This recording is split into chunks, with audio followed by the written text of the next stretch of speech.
Fresh in the gate, bag gear, blank slate. You and your Illuvials, hungry, not great.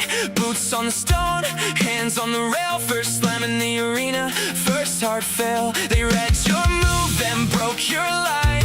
One clean strike and you fell every time. Dust on your face, grin still alive. You said run it back just to survive. Round after round you stayed in the fire. Every scar taught you higher, higher. You learned their feints, their breath, their pace. You learned how to lose without losing your place. Round after round, you rise. Round after round, you rise. They knocked you down, you got back up. Now you drink that pain like a champion cup. Round after round, you rise.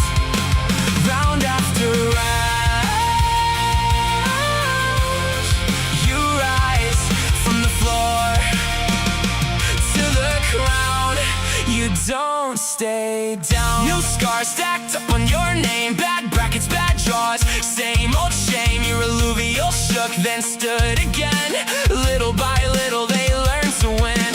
One move left when the trap got set. One took the hit, never blinked yet. You stopped chasing glory, started to build. Slow hand, sharp heart, iron will. And after round you stayed in the fire. Every fall turned the spark a little brighter. You learned their feints, their breath, their pace. You learned how to lose without losing your place. Round after round, you rise. Round after round, you rise. They knocked you down, you got back up. Now you drink that pain like a champion cup. Round after round, you rise. Round after round, you rise. From the floor to the crown, you don't stay down. Long nights, long walks back, salt in your mouth, cracks in the track. Then one clean break, one perfect call. Your team moved like one and they took it all.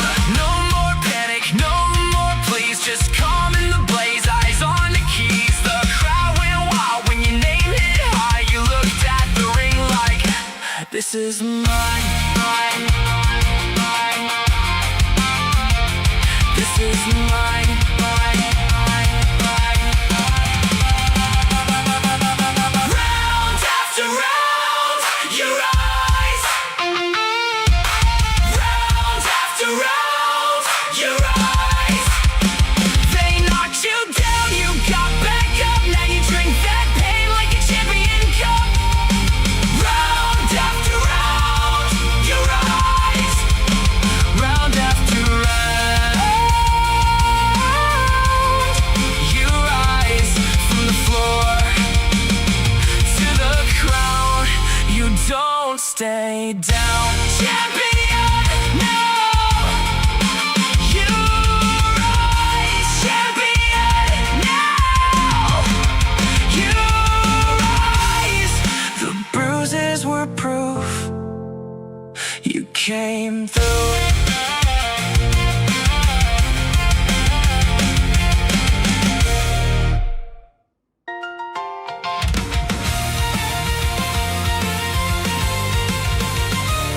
Get down, eyes up, we came to play. One last hit, then we all say, close by close, we hold our line. Steel in the breath and fire in the mind. No empty throne, no lone wolf run. Every hard round brings us as one. Hear that shout, it rolls through the floor. One more clash, then we want more. Shoulder to shoulder, we rise in the glow. Tightest fight makes the whole room grow. Stand as one, stand as one. Close battle, still we come. Stand as one, stand as one. We fight hard, then we build this home. Stand as one, stand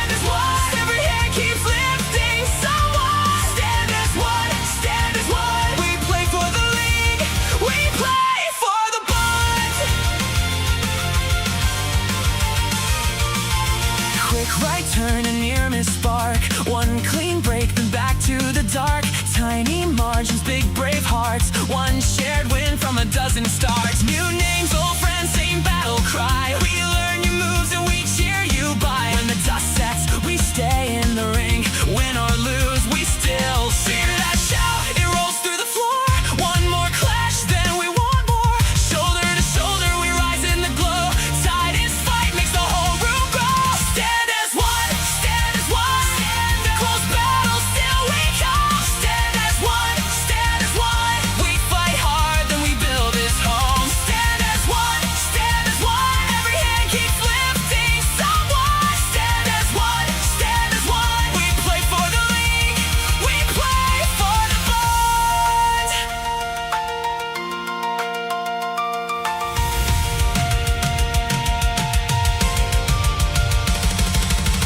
From first sparks to final calls, we trade the scars, but we don't fall.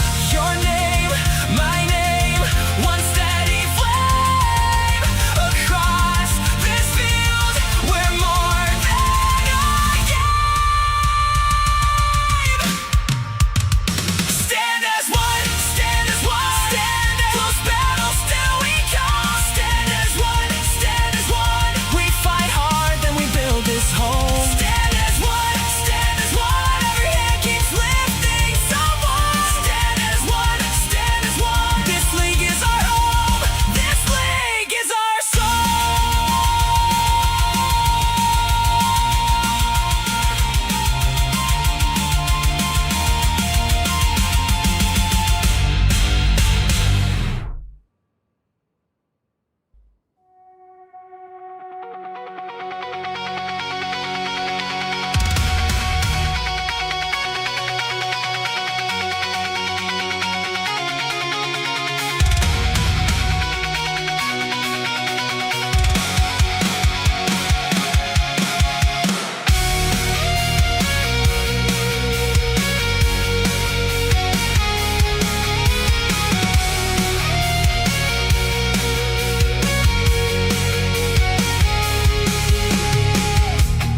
Hello everybody, welcome back to Illuvium Arena House League. We have an absolute action-packed couple of matches here for you. One match in every single division. We've got the Carablu Cup, the Lynx League, and the Monarch Masters, which of course the point here with the Illuvium Arena House League is to give everybody, regardless of your collection score, regardless of your skill, regardless of what your rank looks like, give you an even playing field as best as possible to level up your collection, get Illuvials just by playing the game. That's going to be the goal here for today, as we have probably the most stacked lobbies across the board, oddly enough, but the biggest Carablu Cup lobby that we ever had. If all things go our way and everybody connects, we have a 6-player Carablu Cup lobby, and this is going to be an absolute exciting one. So I'm going to take a look at our players coming on through here in just a moment's time. I'm just checking up on a couple of our newcomers, because of course, for some of them, this might be their first semi-competitive experience, so I want to make sure that they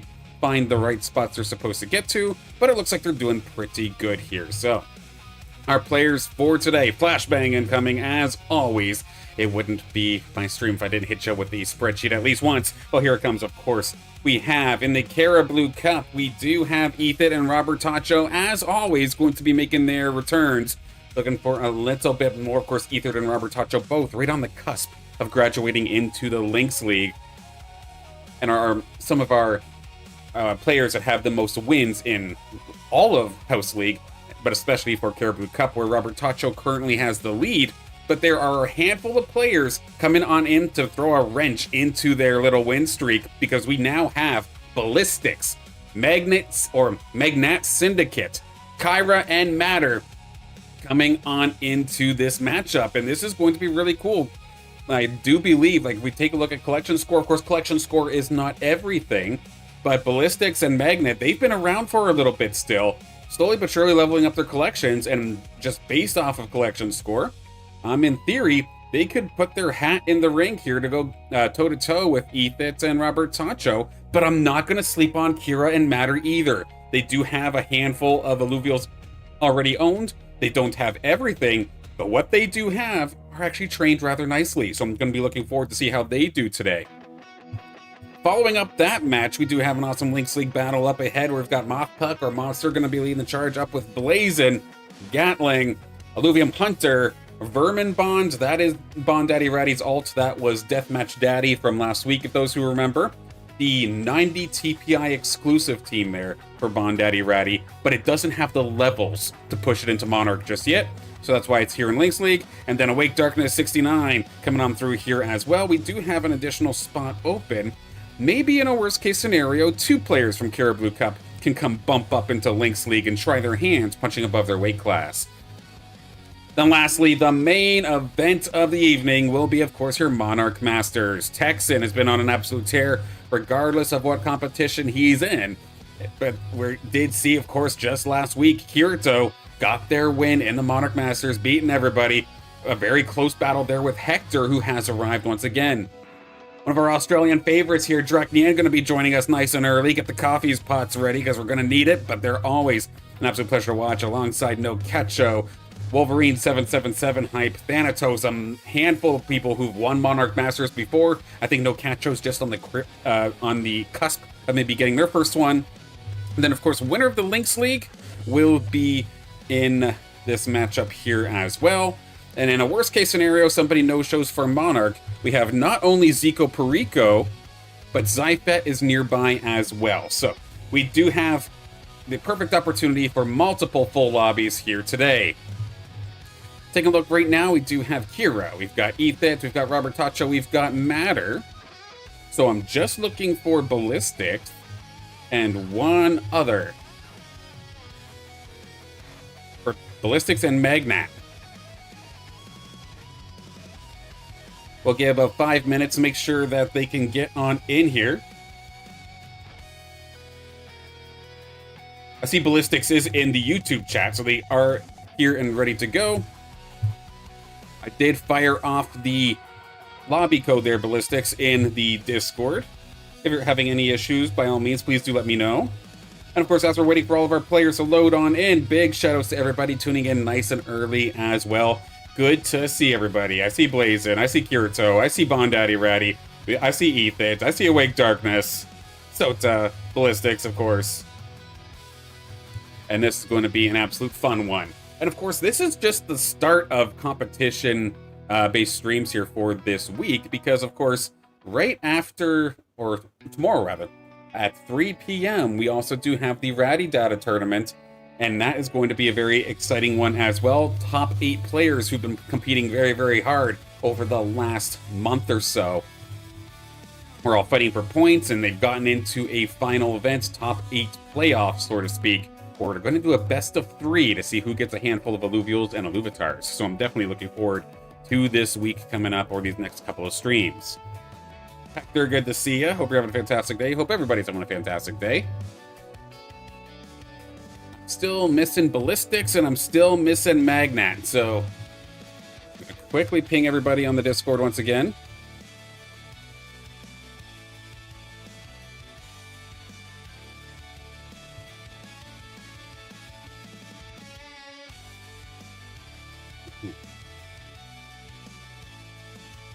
Yeah, Texan's been absolutely building. I don't know how true it is per se, but I've heard that maybe the Texan has been also piloting some of Soda's Illuvials, but I could be completely wrong here.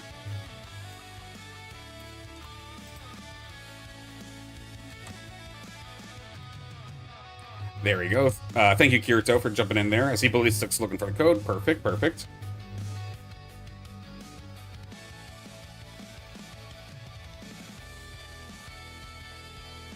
Sota is playing Texan's collection. Okay, so that is fair. For Sota, a very strong collection, or Sota has a very strong collection. Of course, we've seen them win multiple times here in Monarch Masters for House League, but Texan already had a solid team, if I do recall correctly. So the nice mixture of both those teams together must mean just an absolute killer team, and I'm sure that goes a long way as to why we see them doing very, very well in essentially whatever competition that they're going into.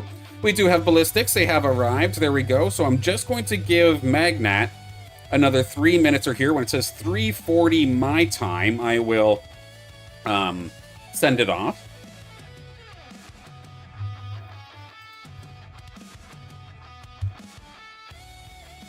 Let everybody know in the Discord, just in case they're not on the stream, but that's okay.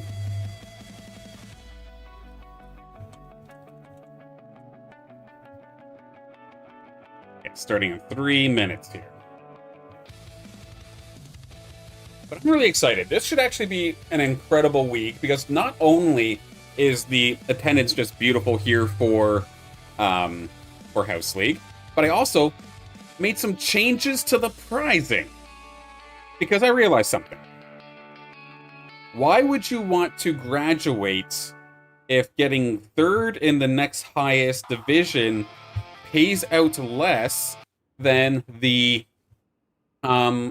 previous division? So I made the change here where essentially every division goes up a little bit. So the Lynx League, the winner now gets 7 packs. Second gets 5, and then third gets 3 to match what you would get if you won Carablu Cup. And then same thing here with Monarch Masters. We do got one more pack going towards Monarch Masters for first, second, and third. That way, third matches first. So there's a change to prizing, but nothing is a negative. It's all going up. Same thing here for Carablu Cup. You'll notice it's not just first and third, or first and third anymore, that gets the Carablu Cup prizing. 4th to 8th now. So again, everybody who gets in the Carablu Cup at least gets to walk away with something. And that is the goal here today. Very quickly going to be hopping into the next one in just a second. I think we're about a minute out from starting. My music died. Let me get that there for a second. There we go.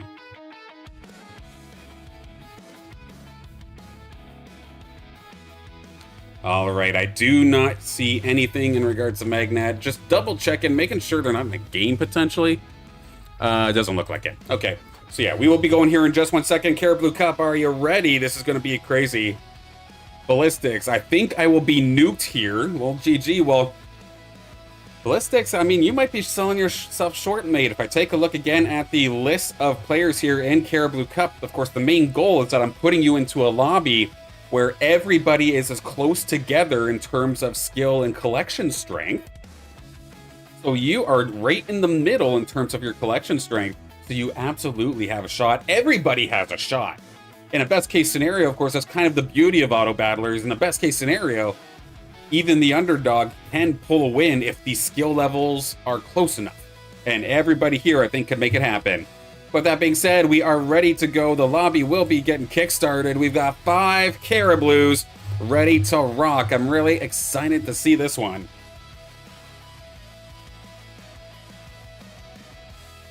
Of course, just give me your best. That's all I ask for.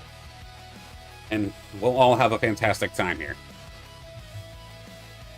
Note here for the Lynx League as well, or with the Carablu Cup as well. Winner of this lobby, of course, for sure, can then go to play into the Lynx League. And if I don't have a last-minute registration for Lynx League, I am 100% content letting second place move up if they would like to. So I want to see some filled lobbies here. So looking for this, or looking forward to this. 2.5 more than usual. Good house. Are they newcomers? So Matter and Kira, I do believe, are newcomers to Illuvium as a whole.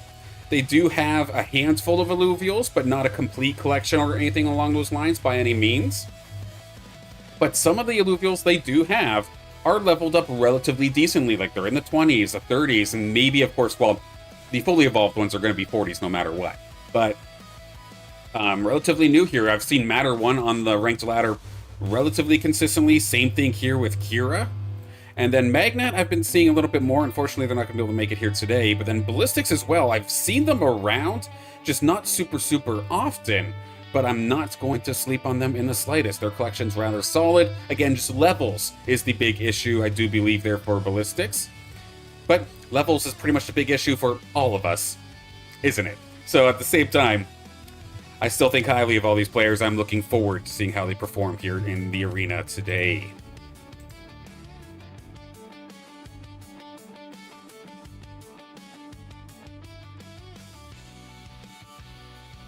All right, 5 people in. We are good. Of course, reminder, this is just a best of 1. So this game, not winner takes all, but this one result is where the pricing will end up being. Of course, I'm happy and thankful that everybody gets at least a little something here today for participating. Not bad for a completely free-to-enter event, if I do say so myself. But everybody, are you ready for our biggest Carablu Cup ever? Let's get into the swing of things here.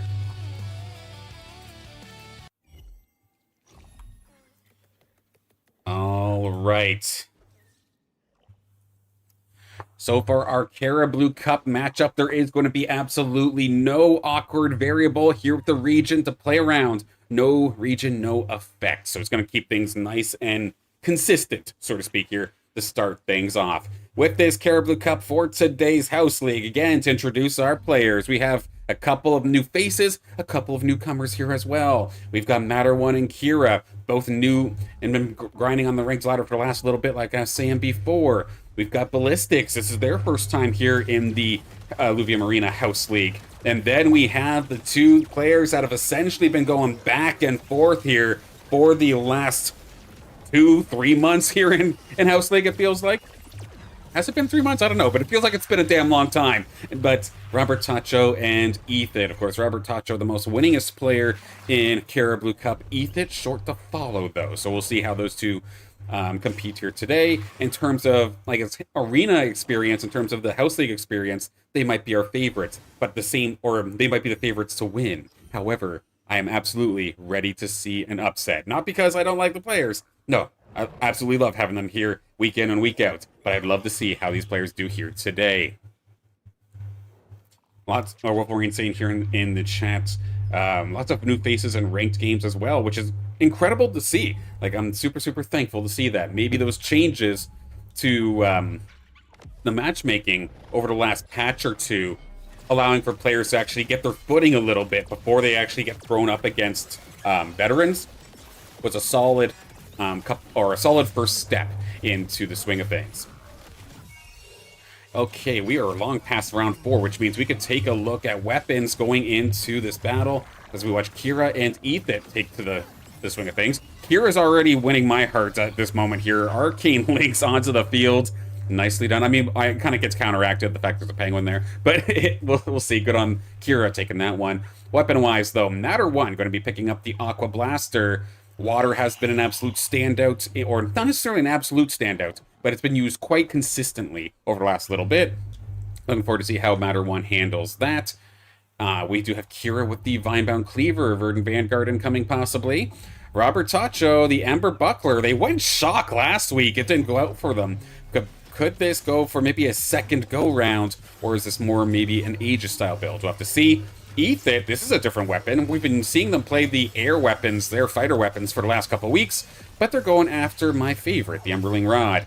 Ballistics got the Nature Empath. That's going to be your Elderwood Staff this time by. And we do have 3 bots looking to actually stir things up. Of course, never sleep on the bots, because they can still absolutely beat the hell out of you. Losing to a bot in this game is no disgrace, I will tell you that much. NPC rounds. Let's get started and see how everybody is playing. Of course, with a few different play styles, I can actually get a little bit of a different feel of the battle. And because there's so many players, we've seen before with Ethan, for example, that they'd go all the way up to 130 credits for the late game.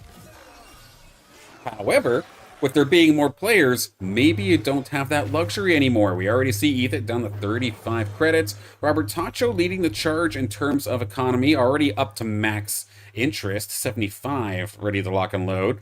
Ballistics down in the middle into the 20s. And then Kira and Matter both spending pretty heavily, so they're not going to get the interest per se per round, that extra credits that you have for every 10 credits that you do end up holding. But you do get a decent amount of power early, like we are seeing here with Matter 1 and Kira. If we take a look at their tank line, for example, level 51 Axon and a level 38 Caradulo. So Axon, the tank, trying to be the carry here, and I do believe this is kind of what I think chat was actually worrying me about a little bit, or not worrying me about, but giving me the heads up about in streams over this week. It's like, hey, Matter 1, their collection level is going to be low. However, they do have a couple of strong Illuvials, and that's exactly the case here. We do see a couple of decent ones coming on through here. Or Matter 1 might be able to absolutely make the upset. Gonna take care of Kira. And I did scan Matter 1's account ahead of time. And sure, there are a handful of very, very tough Illuvials early, but the later this goes on, I do believe it'll balance up a little bit. Oh wait, Darkus, so today I got beaten by Friendly Fire. How did you pull that one off? Alright, let's take a look at Ballistics. Let's see what they're working with as of this moment. We do actually see Aegis coming online, and this is potentially kind of setting up for like how you would see Draken play a Aegis composition where you'd go to boost up the Fury, but right now that's not actually going to be the case. It looks like it's actually just the Aegis units kind of buffing themselves. So that's going to be maybe a little bit of a misposition, but that's okay. It can absolutely be adjusted for the later game. Because, yeah, getting all that attack damage onto the Fury, for instance, would be a perfect case scenario, making it a little bit tankier, or give it to the tank and just make it tankier. There's a few ways you can absolutely do that. Blazing in chat, I got 4th place earlier and lost minus 34. How in the world does... Because you don't lose points when you get 4th normally. That might be something worth taking a look into. Now, of course, also when I'm in regards to the prizing, I do not count the bots in the list of your results, so to speak. So say in an instance where one of our players happens to finish 7th or something like that, they're still technically 5th in my book in terms of the results. Alright, let's take a look at this battle here. Ballistics up against Kira. Kira going to be rocking some Rogue. This is actually an interesting spin on the Rogue teams. Because normally you see the Verdant or the Vinebound Cleaver, you think of Verdant Vanguard. However, what Kira's got cooking right now is an interesting alternative, Toxic Vanguard. is going to be the play. It's just a matter of getting that penguin a little bit later. Got 3 rogues, 2 bulwarks, so it's a little bit of a tankier build as of this moment. But see if Ballistics can hold. We are going to see them move a couple of those Illuvials around, let that Fury start going on through, and it looks like Ballistics is going to be able to hold the line here versus Kira this time by. And Ethit is going up against the bot, looks like. But the one thing I'm noticing already with a couple of our newer players, say with Matter and with Kira, they have absolutely destroyed their economy because they've spent so much. So it does not surprise me per se that they're in the lead right now. But the thing is how long can they hold that for? Aggressive strategies can absolutely work if you can snowball that into kills. But of course, with this game, you do have a lot of health, and those early rounds don't necessarily do as much damage to the to your opponent that maybe you would be hoping for. So it's a risky way to play, but it's going to give Matter and then Kira up there at least a little bit. Now we're going to have Ballistics versus Ethit. Let's take a look. 2 corner comps coming into this one. One a little bit more Scion based with Ethit, and then one a little bit more defensive around the Aegis, around that little Fury. Decent little shot coming on through here from the Ranger of Ethit, but it's not going to be able to get any sort of significant damage done, actually. Ethit's in a little bit of trouble here, as I believe, did that TNT even take a shot? I didn't even see the missiles going through. That time it did, but a lot of low health bars, but especially at the back line, that Archos is doing an incredible job of just keeping everybody topped off rather nicely. Sure, the tanks ran ahead, but as soon as you broke that tank line, there was nothing they could do. So Ethit going to take a small hit here. Ballistics all the way up to second as of this moment. And an NPC round to slow things down. We're going to hop over to Matter 1, see what they're cooking, because this could actually be a little bit of a spin-off. We do see Harbinger currently online, of course, with that absolute monster Axon. A beautiful one at that. Holy moly. A couple beautiful ones here from Matter. They must have been shopping, because they are finding some seriously decent Illuvials, or seriously good Illuvials, rather. Yeah, 49. 42. I mean, tell you what, Matter, this might be a quick graduation if all of a sudden you run away with things here, but we'll have to see how it goes. It could be another example of, with William Zen, where they had essentially one team that was super, super leveled, and it would be broken for Carablu, but, like, even in Lynx, but we'll have to wait and see. Again, I do believe that the later this goes, that Matter might have a bit of a hard time. We'll see, though. Matter versus Ballistics. This is your first and second place players as of this moment. Going to be taking charge here. Ballistics, again, lots of augments onto the Fury. Level 30, trying to get the job done rather nicely. Good tanks, though, in this instance here for Ballistics. Got the Arcane Lynx hollowed out as well. Very, very nice little Lynx come to play. And Robert Tacho, did they actually go for shock again? Sure as hell they did, but they actually need an air unit to truly get that thing moving. They've got the TB Ruko, so it's something I'm going to be paying attention to, and they do finally get another Railu, so they're on their way. But this is going to be an interesting one once again. Matter versus Ballistics. Matter has a little bit of a better team in regards to levels, but does Ballistics have the composition to maybe burn this one down? And this is where you can see some of these Illuvials that might be on a little bit of the smaller side do fall pretty quickly, and you might have a high level, but can you get that win still, even if you're outnumbered? As of right now, it looks like the answer is absolutely not. Big defense here from Ballistics. The Ranger with the shield, the Archos with the heals, and the rest of these Scions coming in beautifully. Going to get the win onto this one, knocking Matter down to fourth as of this moment.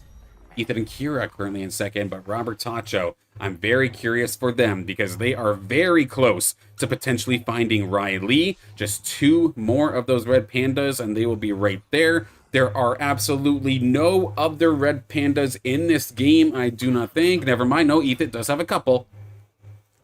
How many by chance? Are they going to be getting more? No, just the one to potentially maybe get Templar a little bit later. And then Robert Tacho versus Ballistics. I feel like Robert Tacho's kind of running out of time here. We see the level difference already, not based off of Illuvials, but based off of the player. It's a level 7 Ballistics up against level 5 Robert Tacho. They do get the shock online. They do have the 3 fire buff, but again, the numbers might not be able to hold with the rest of Ballistics squad. And it looks like very similar while the shock is raining down, Archos just does too damn good of a job of mitigating the damage. So it will be Robertacho going down for the time being. Not knocked out by any means, but going to take a small hit. Ethit versus Kira. How did that go? It looks like Kira getting the best of Ethit this time by, now that that Vanguard is now online. Let's see. I'm trying to find somebody who's not going up against the bots. Here we go. So two of our usual winners here in the Carablu Cup, currently fighting in the midfield. Ethit with 66 health, and then Robertacho currently with 47. How much further away? We are one red panda away from being able to get that third shock unit on board. But Robertacho didn't spend the entire bank. And then one thing that is a little bit of a saving grace here for Robertacho is, since you're level, or you're rolling so much at level 5, you at least get the chance of maybe even getting Sephirus on board, which is kind of incredible. A little bit of a backline pressure Illuvial, or a little bit of pressure from the backline rather. Of course, fights front to back, but a nice shunt there from the Mammoth too. A little bit more control here for Robertacho actually, so even though they are going to be, I believe, out-leveled, this is going to be a very close fight. The shock units, though, are all starting to fall. As soon as that Ranger goes down, the shock's going to be gone, but the numbers are now actually in Robertacho's favor, even though they were 2 levels down. That Ranger is trying to hang on, but as soon as that Sephirus gets all winded up and good to go, that will be the blast necessary to take care of Ethit this time. But while everybody down, or while Robertacho's pushing for early state or early tier Illuvials, Ballistics has had the opportunity to go nuts.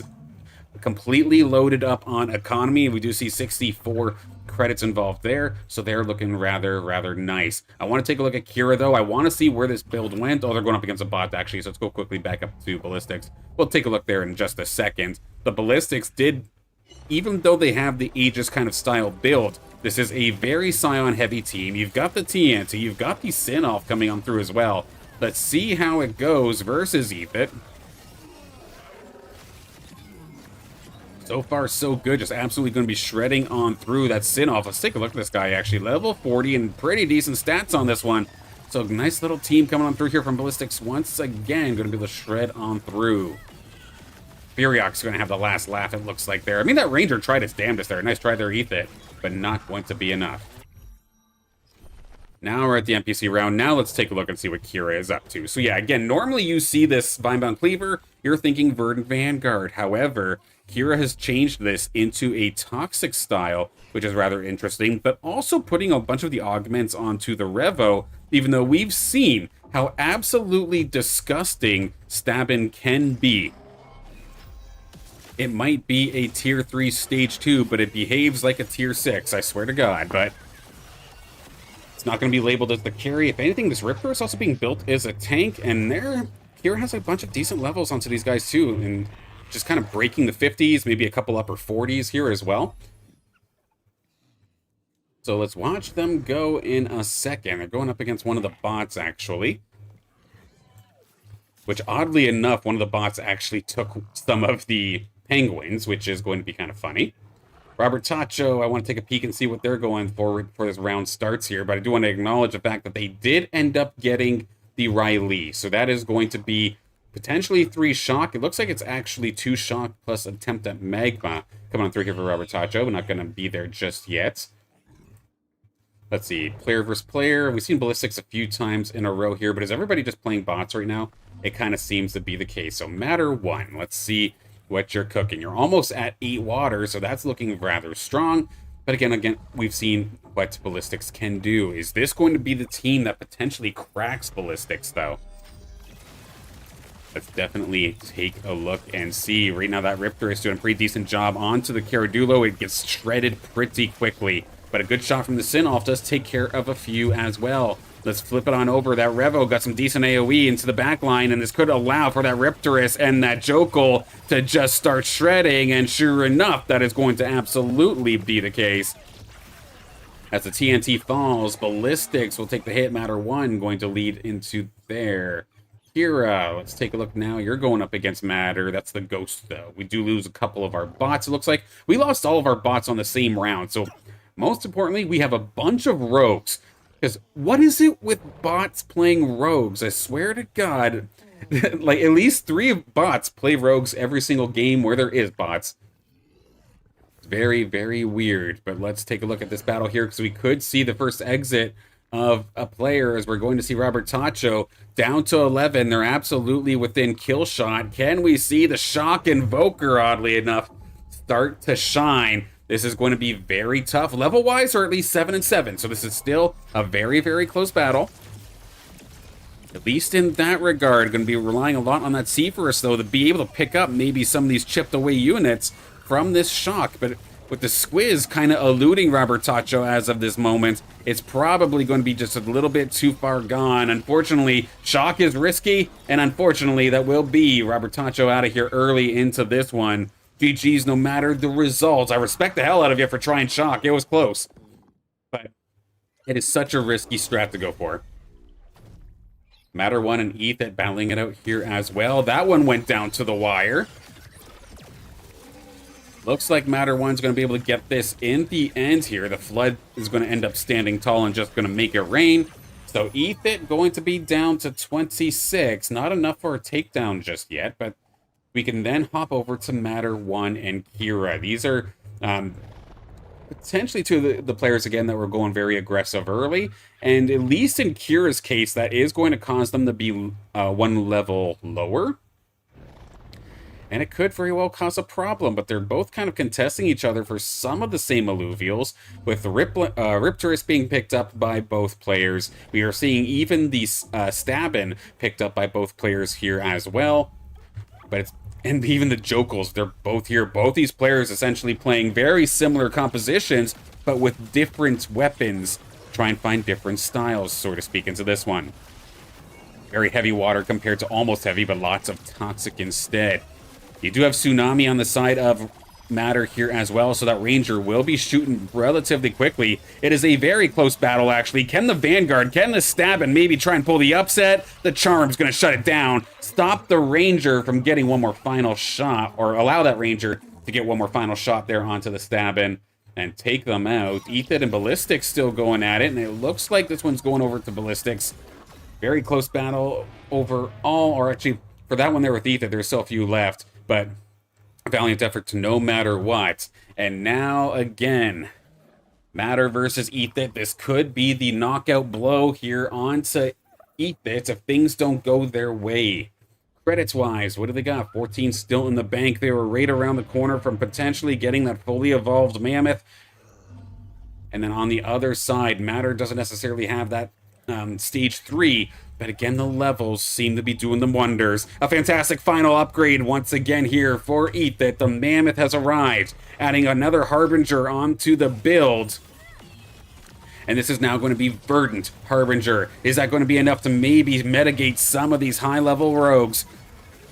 We do see even the Riptor getting in onto the Ranger, going to make things a little bit messy, but again, the lower that Ranger gets, the more it's going to hit because of that Harbinger, and with the Stabbin gone, that might actually be enough to turn this. The Ranger is hanging on by an absolute thread. The Mammoth is just yeeting every Alluvial that comes anywhere near it, and it might end up seeing its allies fall, but the Mammoth, the Ranger, heck, the Fur Knight, everything stays alive. Matter 1 going to fall. Ethan is not done just yet. How good is Shock now? In a pure competitive sense, it's still absolutely terrible. While we do absolutely enjoy the fact that it hits 3 targets compared to 2, it is still, if we're comparing it to Mud, where you're rolling super hard, super early to try and get these units, Shock unfortunately just isn't even close. It's still going to be in my recommendations for buffs in the next upcoming patch. But you can see at least the dev team is absolutely trying, and both the last, or in this last patch, they did of course make some changes to try and make it better. So it's not like we're waiting 6 or not 3 to 5 months for a balance patch anymore. So I can't complain. Ballistics up against Ethan for, again, potentially a kill shot. Ballistics does have this beautiful Scoriox going to be leading the charge in terms of damage. Level 40, though, so this thing fresh out of the Illuvidex, I do believe. And it has max attack speed and good damage. So, I mean, it's there. It knows its job, and it is going to do it to the best of its ability. It's got lots of defense behind it, or in front of it, rather, as well.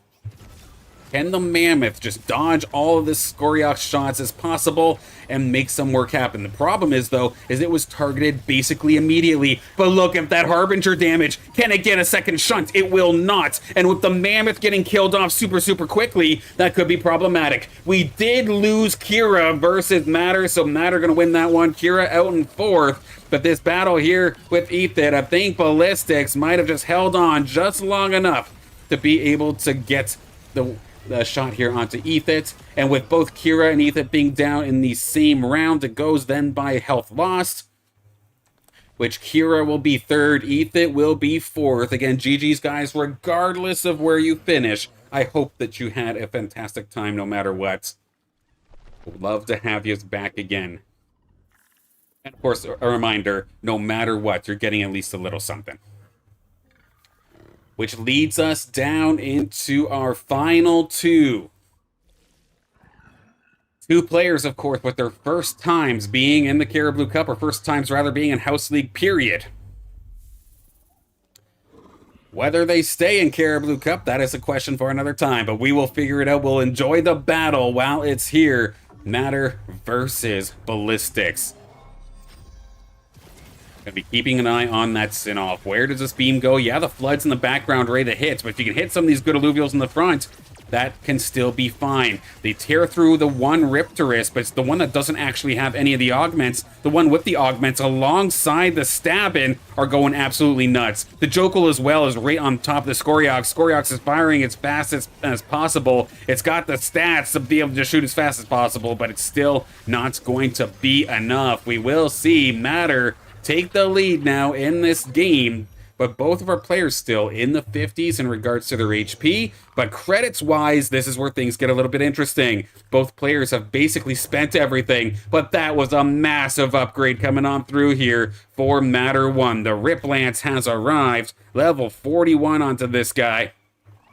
Has the augments necessary to go absolutely crazy. And of course, Rip Lance, its Omega, is built to shred tanks. So even though this is a very tanky front line coming up here for Ballistics, Rip Lance could care less. That Toxic Skewer is going to be very scary. Let's see what Ballistics can do. We're going to see the Granite get popped here immediately for that Goliath, of course, and it's going to hold that Vanguard, the Stabbin, for at least a little bit. But now Rip Lance is here, and they're doing what they do best. Absolutely shredding on through. The Adorito is going to get cooked. But can this Scoriox turn and burn onto this Rip Lance? It's sitting inside that big shot from the Sin-Off, so it did do a pretty decent job, actually. Ballistics is not out of here just yet. The good Flood tanking coming on through those, going to at least stop it for a minute. But actually the charm from the Winx might have actually just kind of tossed this. A big shot from the Ranger, though. I thought that could have been it. If Scoriox was shooting the Ranger instead of the Winx, that could have been it. But just the perfect micro positionings coming on through here for Matter 1. Going to put Ballistics down to 28. Probably not enough to get killed just yet. But where do we go from here in regards to upgrades? Since the Rip Lance is here, trying to find your own Rip Lance is going to be rather tough. That doesn't look like they're necessarily going for it. It was more so there to kind of just hold for a little bit. What will the option end up being? Quink's going to be coming on through now for Matter 1, just to add dust now to what is already a very, very tough composition. We do see Rampy, a little bit of an all-in potentially, going to just dive in and hope for the burst. But you are going to be right next to that Ranger, which might be able to shut you down. No, actually, it's not shooting towards it whatsoever. So maybe, Rampy, we're looking for that big nuke. Can you stop this backline from just continuing to support over and over? They get rid of the Flood, that's one thing down, but the DPS coming on through here for Matter 1 might just be too much. That Rip Lance, again, is now onto the Scoriox, and this is where things start to snowball a little bit. That Rip Lance has not been touched, essentially, this entire fight. A very tough one. Matter 1, one more win away, potentially, from taking the win in their very first House League.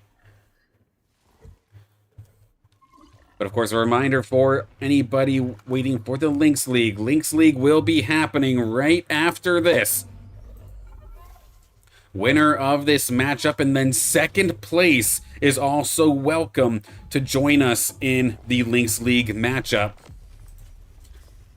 You'll be punching a little bit above your weight class, but if you can make the upset, you'll get additional prizing on top of what you've already made here for Carablu Cup.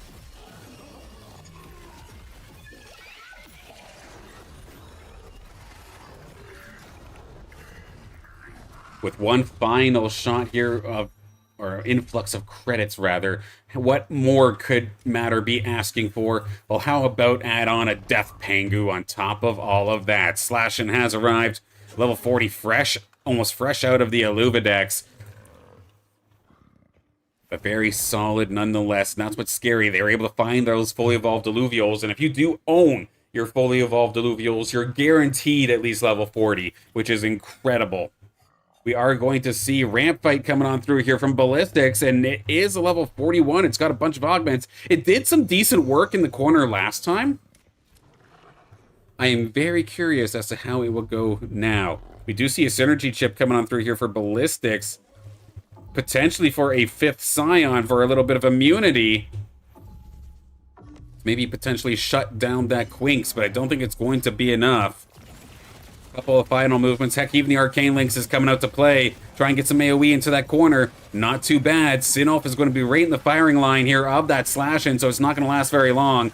They nearly burst down the flood. They do get it, but a very similar tale, unfortunately, here for Ballistics as the Rip Lance, the slash-in, and the Caradulo lead the charge. It's just a matter of letting that Polar Bear get one more chomp away on that Ramp Fight and whip that on their very first Illuvium Arena House League. Matter 1 is the winner of the Carablu Cup. Congratulations.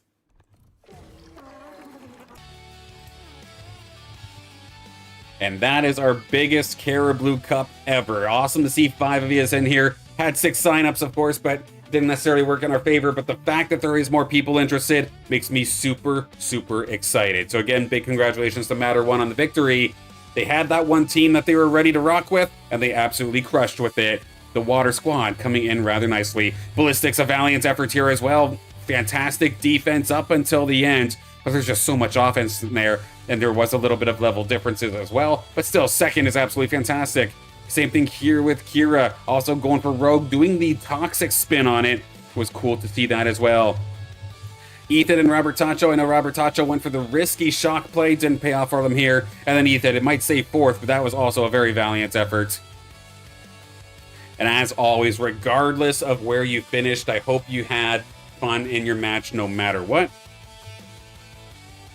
Because there's always more where that came from. And especially here with Carablu Cup, no matter what, you're walking away with at least a little something. So that was Matter 1. Ballistics.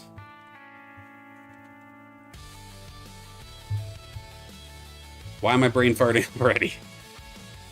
I've got the results here. And I believe Kira got that one for 3rd. Yeah, there we go. Just getting it all jotted down onto my sheet here.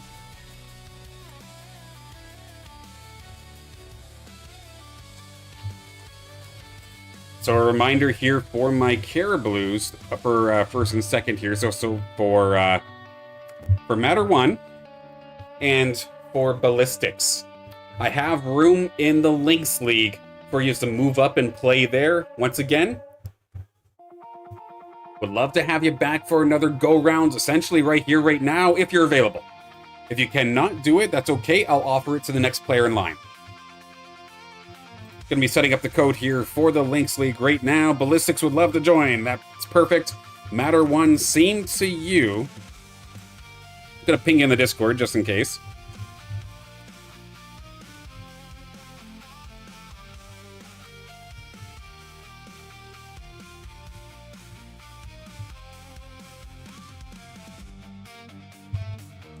If Matter does not want to, I will then offer this to Kira.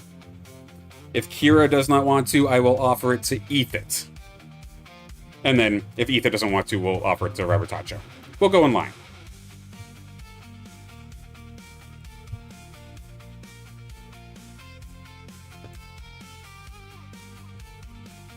Matter says okay, so it looks like they will join. So Lynx League. We're getting you situated in just a second.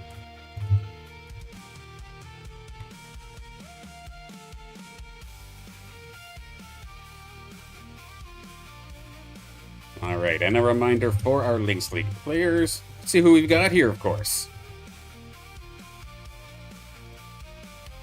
So, of course, we got Matter from the Bump Up in Carablu, Ballistics from the Bump Up in Carablu.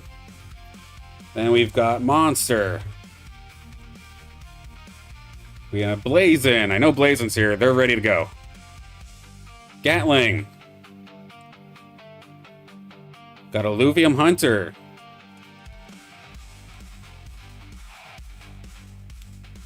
We have Bond Daddy Ratty's TPI 90 exclusive team that's not leveled. And then we have Awake Darkness 69. All right.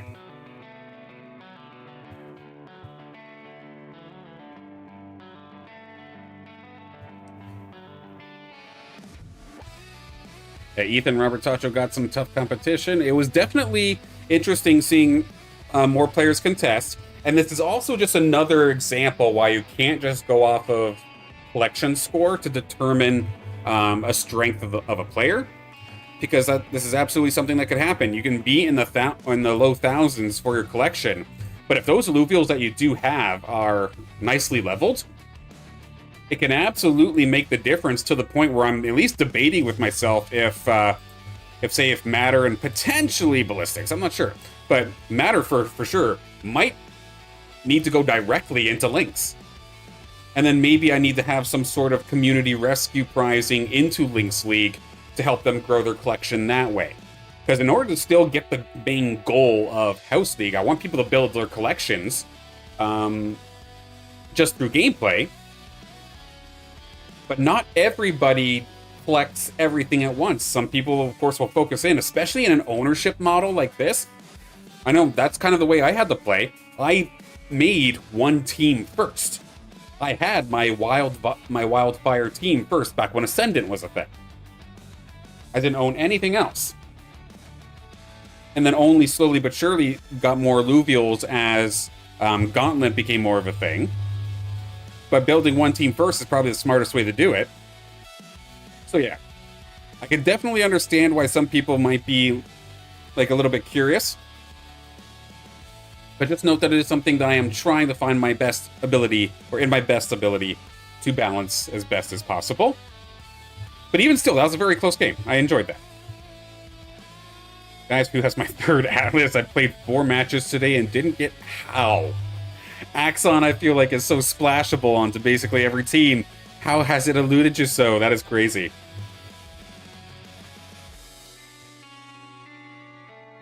Okay, loading up our next lobby. We do have Gatling. They're here. Nice Scarebuck. We do have Awake Darkness coming on through. Mothpuck or Monster. Illuvium Hunter. Vermin, aka Bond Daddy Ratty. There is Matter, so we are just missing Ballistics. And one other.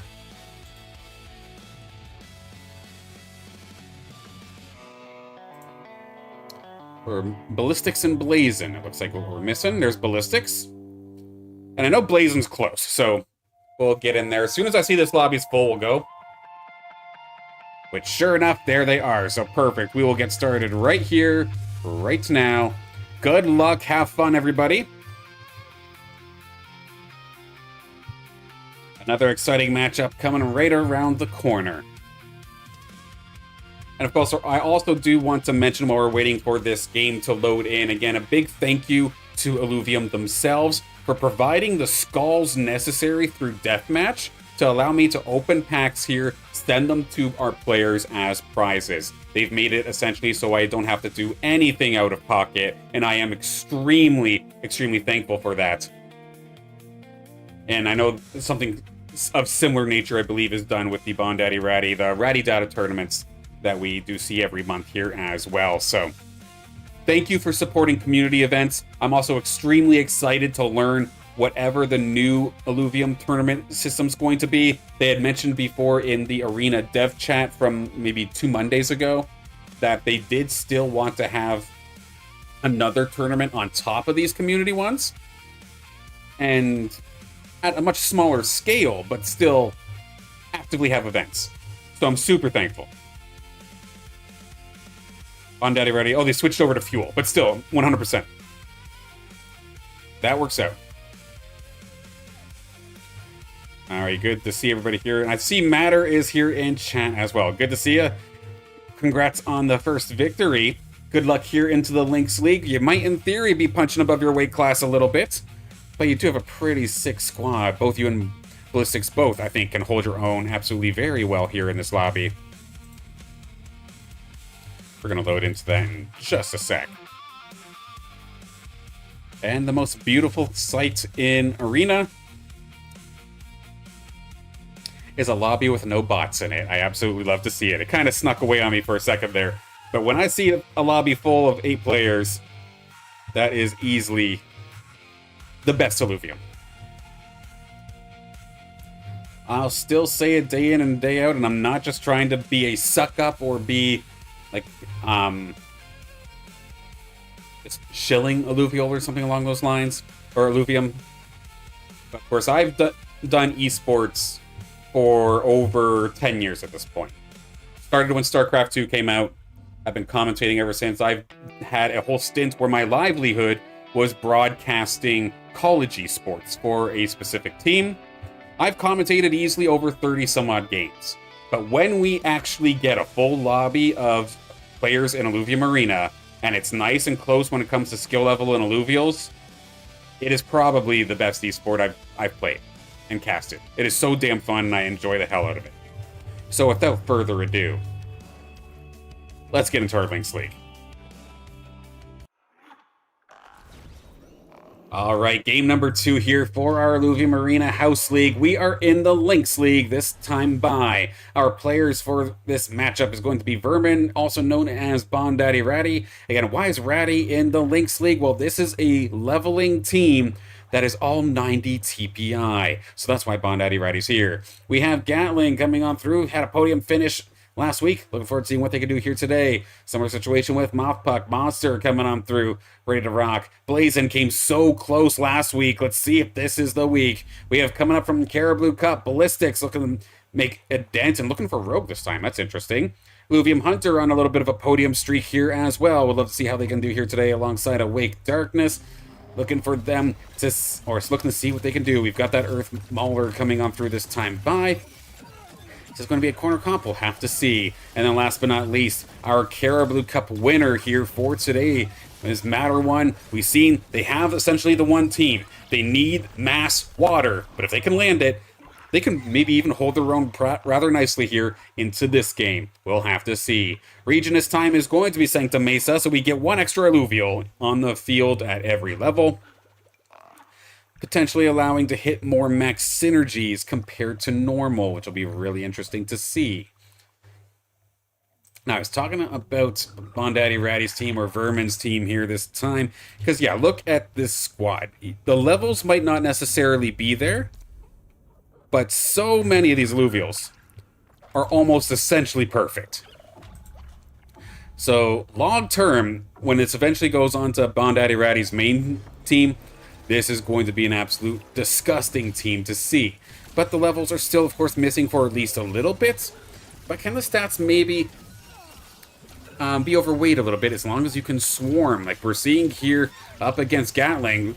Vermin was completely content at just leveling up to 4 nice and fast, getting the swarm and getting the win that time by. Now let's take a look at the weapons for this round. Ratty's going to be going for the Ripple Flail, your water bulwark weapon. Of course, you could go for potentially mass water. You can potentially go for toxic agents. Hell, this could turn into Rogue. We'll have to see how it goes there. Monster going to be picking up the Sylphid Blade. Is there Mud potentially coming on the table? We have Blazin off to a very quick level 5, picking up the Quake Maulers for some rogue action. Illuvium Hunter, their tried and true Grove Sword. They're one of the few people who I see pick this up rather consistently. Nature Fighter weapon on that one.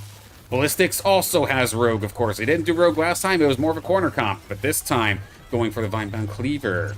Gatling, going to be with the Ember Buckler. Like I was saying before, Shadow Maul here for Awake Darkness, and then last but not least, Matter 1 with the Ripple Flail.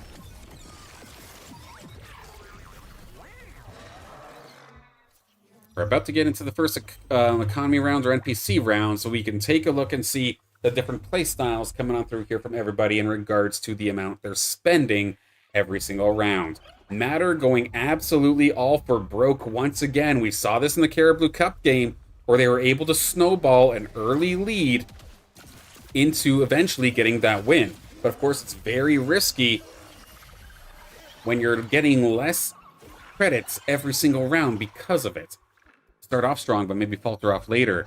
Awake Darkness down, or not down, up into the 50s. Gatling looks like they've been the healthiest in regards to their economy. Going to be picking up a flare as well. You've already got the behemoths actually right there with the polar bear and the flare coming on through. Obviously, it needs to evolve before behemoth is online. But could Inferno Behemoth, Shock Behemoth potentially be a thing? Ballistics, even though this is actually a rogue weapon, we are seeing 2 Tiantis and a Greater Monkier. And a Lynx. That's definitely an interesting pickup, I'm not going to lie. Let's take a look at Blazin, of course, who's got the 34. So they've been spending rather handedly. Now they get to go up against Matter. It's going to actually be a pretty interesting battle. Let's take a look and see how this one goes. Blazin a little bit mixture of a rogue and bulwark squad.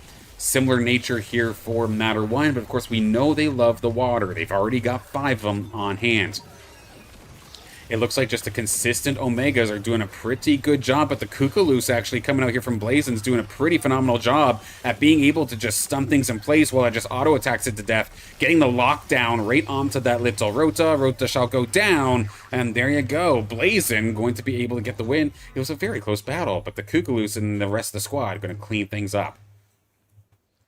I want to stick on Blazin for one more time here because we now have Illuvium Hunter. Illuvium Hunter coming on through, and this is our first and second place teams as of this moment. Illuvium Hunter all the way up to level 6 as of this moment. The double Lynxes, the tried and true combo coming on through here for Illuvium Hunter. And then the Railu here as well. Almost perfect, actually, and almost level 60. That is a phenomenal little red panda. Let's see if these fighters, because of course there's 3 of them, you're getting a bunch of additional attack speed because of that. And of course, fighters get double that. So it's like a 14% attack speed buff. So the Railu should be hitting hard, but the thing is if you're stunned, it's not going to matter. The Ranger getting into the sweet spot, actually, the tank, the stun, was actually kind of huge. And that is going to allow for the Railu, the rest of the squad coming out here from Illuvium Hunter, I think, to take this. Just a matter of dealing with that gorilla. There it goes. Illuvium Hunter's on top.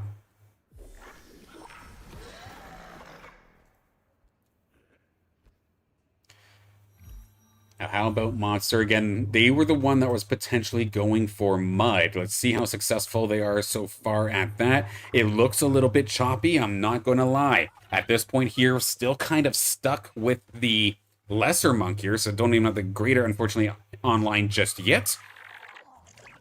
And it does appear as well, even if they do all in onto it, it's not going to be able to be done cleanly. We do see Greater Monkiers and then Greater Gorillas, for instance, picked up on a couple of other teams. So it's going to be tough. Let's see how a Monster can do here versus Awake Darkness, who does have a full rogue squad diving on through, with the exception of the Grande Tipo, who's going to be tanking nicely there for at least a little bit.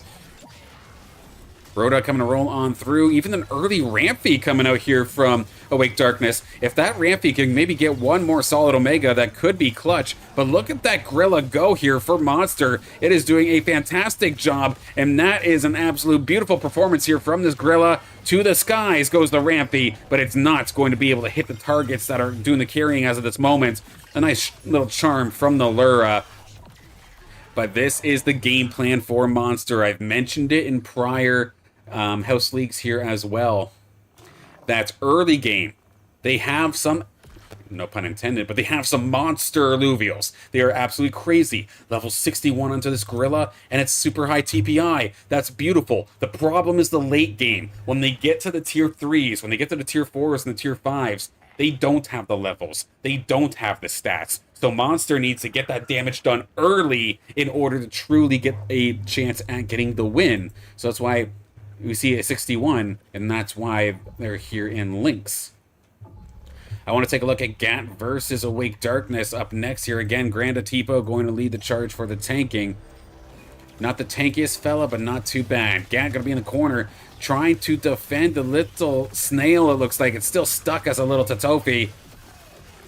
Good damage coming down from the Rampy of Awake Darkness, but I think this corner composition here from Gatling is going to be enough to hold. There are some decent damage being done on the northern side of the battlefields, but now that the Revo has fallen, the damage has basically all just been taken away. So Awake Darkness is going to be knocked down a peg once again here, unfortunately, with Gatling going to win that one. NPC round once again. Let's take a look around the field and see what we've got cooking. Ballistics, of course, one of our players from Carablu. First time playing today on the call-up. And what looked like was originally going to be Mud. Nope, this is actually going for Toxic with Mud. And hell, we have an absolute beautiful little Seaforus here.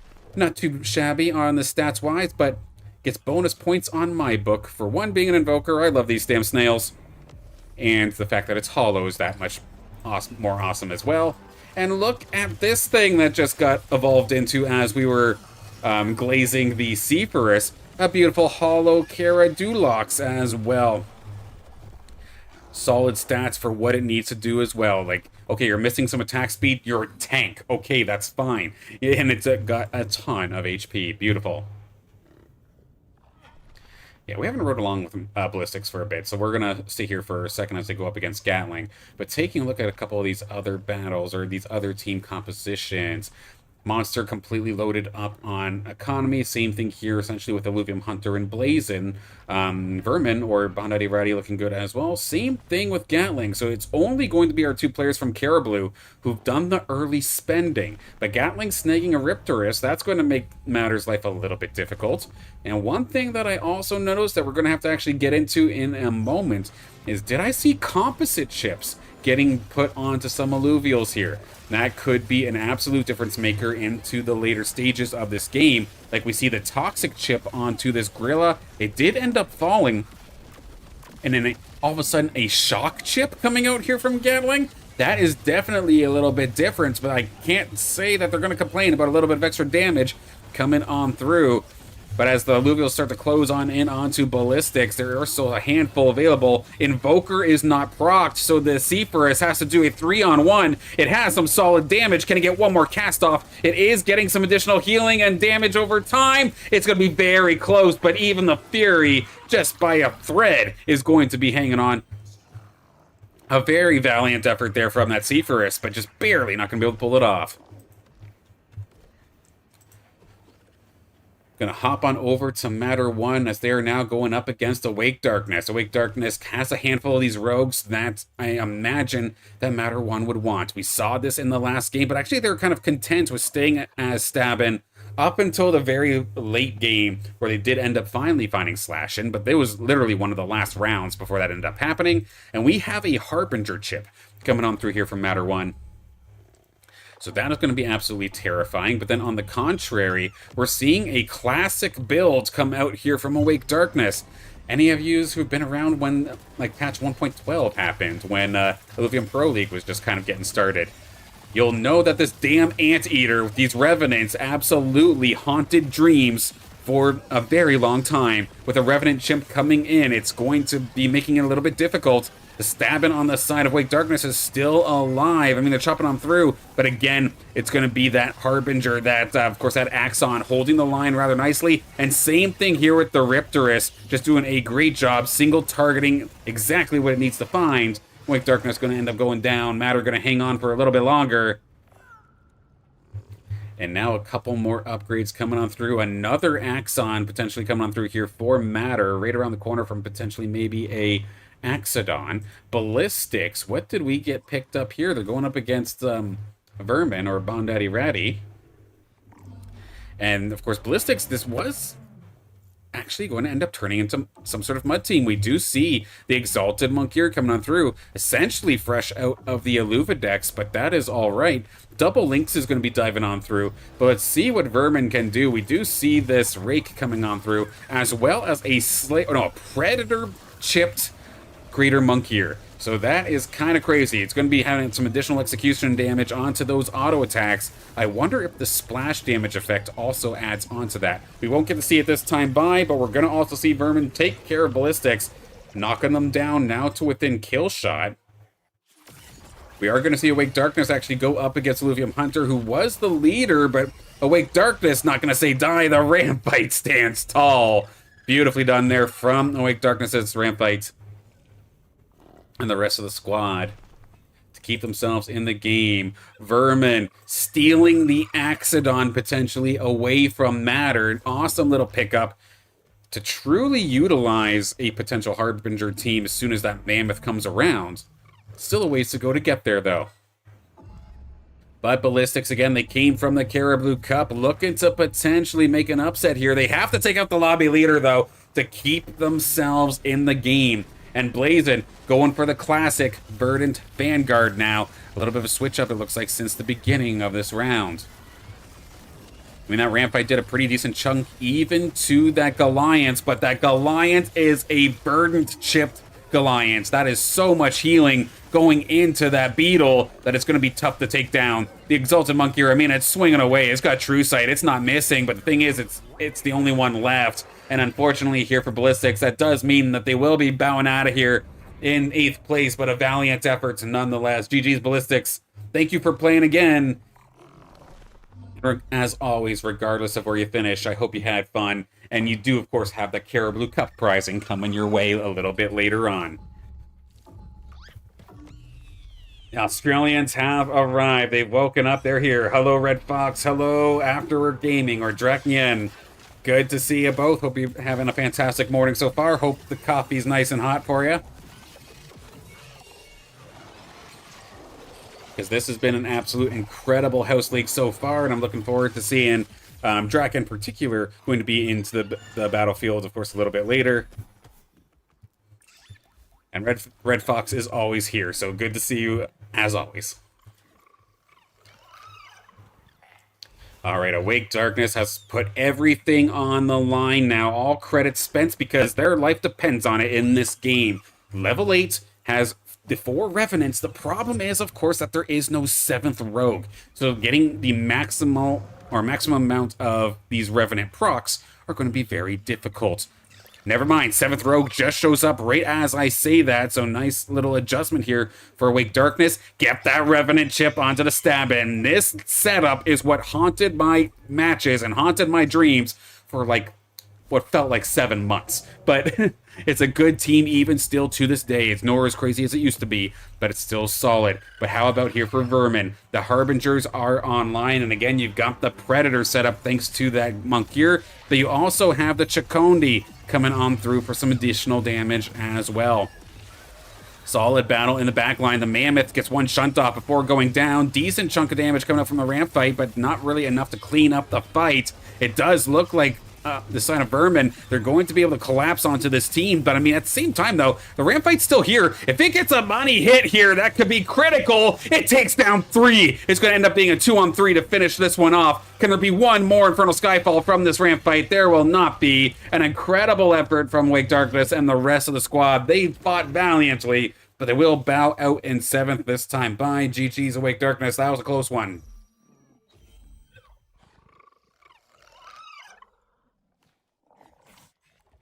And one thing that actually Ballistics is mentioning here in chat, this is another reason why I wanted House League to exist. So first and foremost, GG's, again, always a pleasure having you on to the battlefield, and I'm glad that you had fun here today. That's awesome.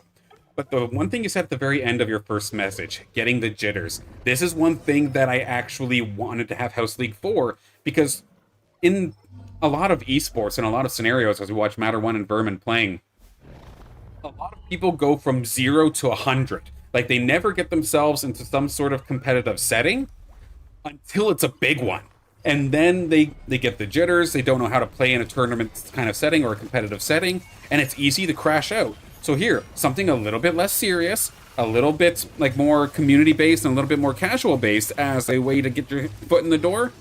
That's what it's all about. So when it comes to the big ones, you'll have a little bit more experience. But look at this crazy battle here between Vermin and Matter 1. Absolutely, Illuvials flying all over the place. Vermin hanging on by a thread. It's down to that Axon. We know it's a beautiful one, but it's not going to be able to get past the Chakotay and the Gazotep. But that's not going to be the end of Matter 1. Not yet, but they are absolutely within kill shot here as they go up against Monster. Now, Monster did find a handful of these later game Illuvials, but like we're seeing here, Forest level 40, that's not bad. It's actually a solid Illuvial here as well, but this is what I was talking about earlier. The later tier Illuvials, of course, they're rarer, they're harder to get, and sometimes a little bit tough to close out games if they're still in training. So Monster might have the player or the numbers advantage at least though. 9 compared to 7, that is one way that you can absolutely override and play around the weaknesses. This is a Steam-based team, but at the same time, you've got that Forest. Let's see how it goes versus Matter. Where are the shots going to fly? Looking at that Riptorus, that does, of course, have that Harbinger chip. It's going to get focused down extremely quickly. Forest is going to shred it to pieces. Beautifully done here by Monster. This is just an absolute Zerg rush. It's going to take every single Illuvial down.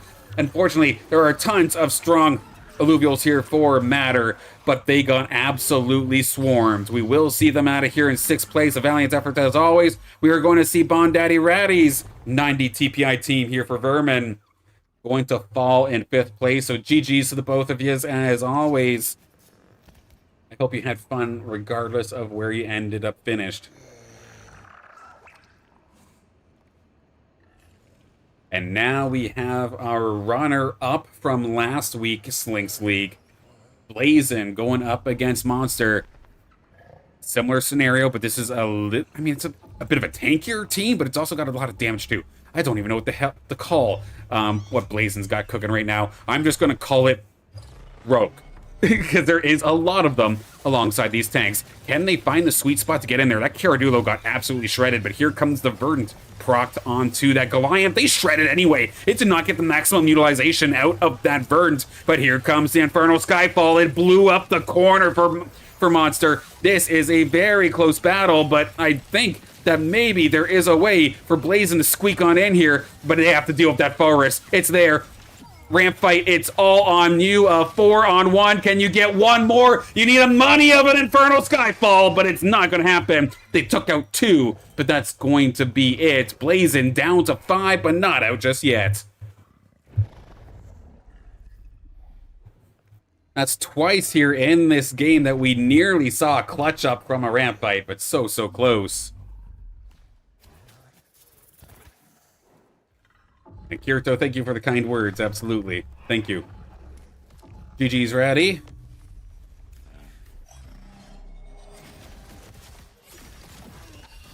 Rogues are strong now, I feel. Should be digitalized and added to the game. I mean, I've seen other games in the past. Like, of course, everything comes back to StarCraft, I know. But, like, my 2 favorite commentators, Tasteless and Artosis, they got voice packs into the game. That'd be kind of cool. Having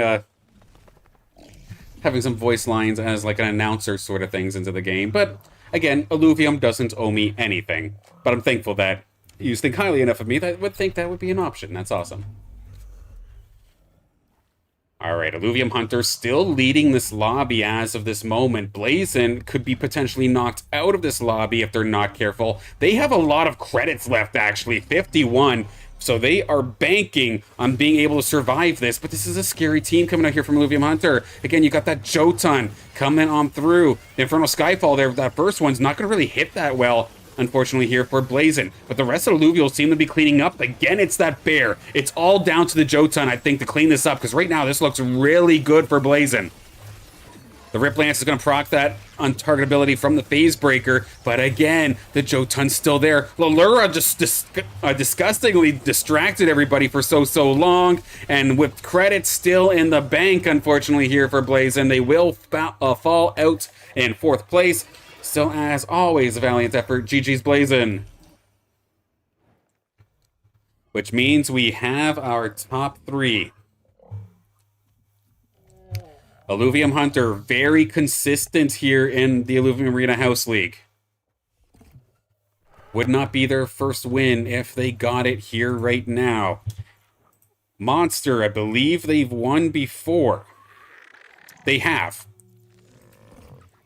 And then Gatling was originally, when House League first started, was the one winning Lynx Leagues. All these players absolutely have the potential to do it, but let's see how it ends up going on the battlefield. This is the battle that's not a bot one, so we'll go with this first. We have legendary augments placed into the game now, so this is going to be an absolute crazy way to finish the game. Looking at the Devourer core, just going to allow for this Jotun to go absolutely nuts. But I did not even realize Adorius is here to try and keep this team healed up, but that Fernite is trying to interrupt. I don't think the heals are going to come in time. Monsters team's getting, unfortunately for them, absolutely shredded. But it's not going to knock them out. Gatling at the dying breath finds a Fisto, but will not be able to utilize it. So this could potentially be the final round here of this Lynx League. Can Illuvium Hunter find another victory to add to the tally?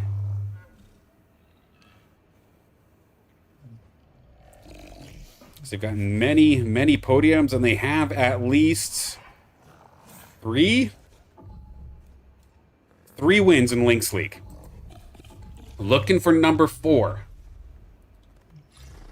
The Mothpuck Monster not going down without a fight. We did see the Umber get evolved into. But can it survive the Jotun? That's the problem. And with the Jotun just essentially still being completely full HP, the tank line has essentially fallen. That poor Singe just cannot get past these Illuvials. Nobody can touch the Jotun. Nobody can touch Illuvium Hunter. They are absolutely on the tear. They will win. Once again, win number 4 in the Lynx League here in the Illuvium Arena House League. Congratulations once again, Illuvium Hunter.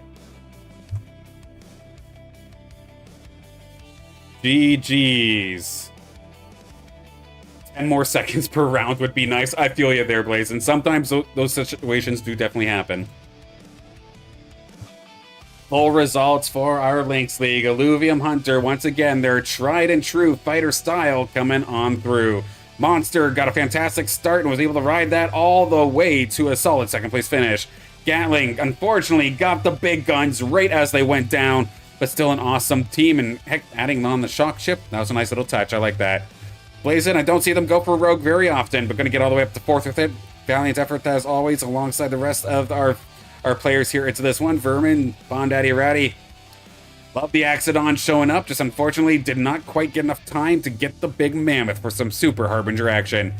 Matter One, of course, one of our players from the Carablu Cup. They have that water team, but a lot of that water was a little bit contested. Was not able to get them cleanly, but still played very, very well, all things considered, with a hyper-aggressive style. Awake Darkness went for a Rogue, went for the Revenant, the classic team comp that haunted my dreams, but unfortunately bowed out because a lot of people splashed those Illuvials into that team, their team comps. Then last but not least, Ballistics went for the corner, went for Mud, but left them too low level for too long. But still a valiant effort as always, especially since that was coming up from the Carablu Cup there as well. GG's everybody, and as always, regardless of where you finished, I just hope you had a fun time. And always do my best to try and make the experience better. Just because I do something one way for a long time doesn't necessarily mean that I want to keep it that way. So I would not be surprised if Lynx League in the very near future starts getting some community, the community rescue support as prizing as well. Yes, GG's everybody. Don't forget to hit the like button. Thank you, Drac. Thank you for the call out. Of course, whether it's the like on the video or if you happen to be new here, again, I stream 5 days a week now worth of Illuvium. And I've been trying my damnedest to try and grow this channel strictly off of Illuvium without branching out into other things. So subbing, liking, all of that helps me get noticed by more people in the YouTube algorithm. So I thank you so much for all of your support. Whether you're playing or just watching, love that you're here, and it means the world to me, so thank you.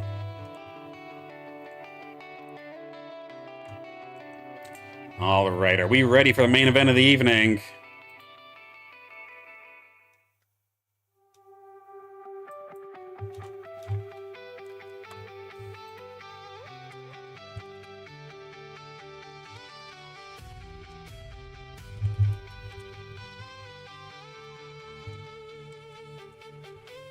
All right, so to confirm, the bump up from Lynx League to Monarch Masters is also a thing. So first and foremost, Illuvium Hunter, if you want to take the bump, you can do so. If not, that's a-okay. I do have 2 people on the waitlist that are ready to hop in if need be. This is also a reminder to not just Monarch Masters, but to any of our divisions. When I'm posting my stuff in the Discord and announcing it, and you see that a lobby's filled up, that doesn't have to be it. If I get enough overflow, if I get enough players to warrant getting a second lobby, I will 100% do it and have it funded with prizing. 100%. I just have to know that going into the event and not trying to do it live. So keep that in mind for future house leagues, especially as we have more people coming on in, which is absolutely super exciting.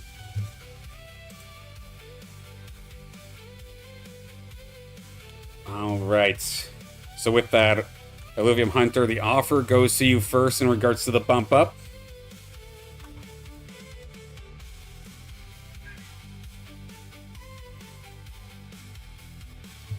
All right. And from there, Texan, Drac, Hector, Nocacho, Wolverine, Thanatos,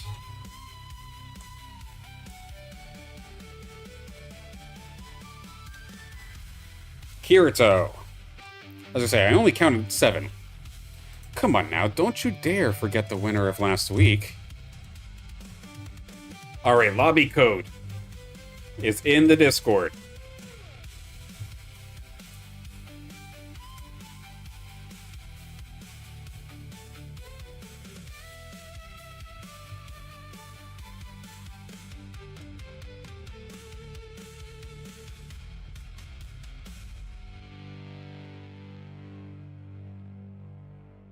Damn, y'all are fast.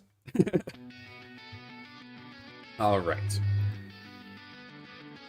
All right, Illuvium Hunter is here, ready for the bump up. Sounds good, so we're just missing one.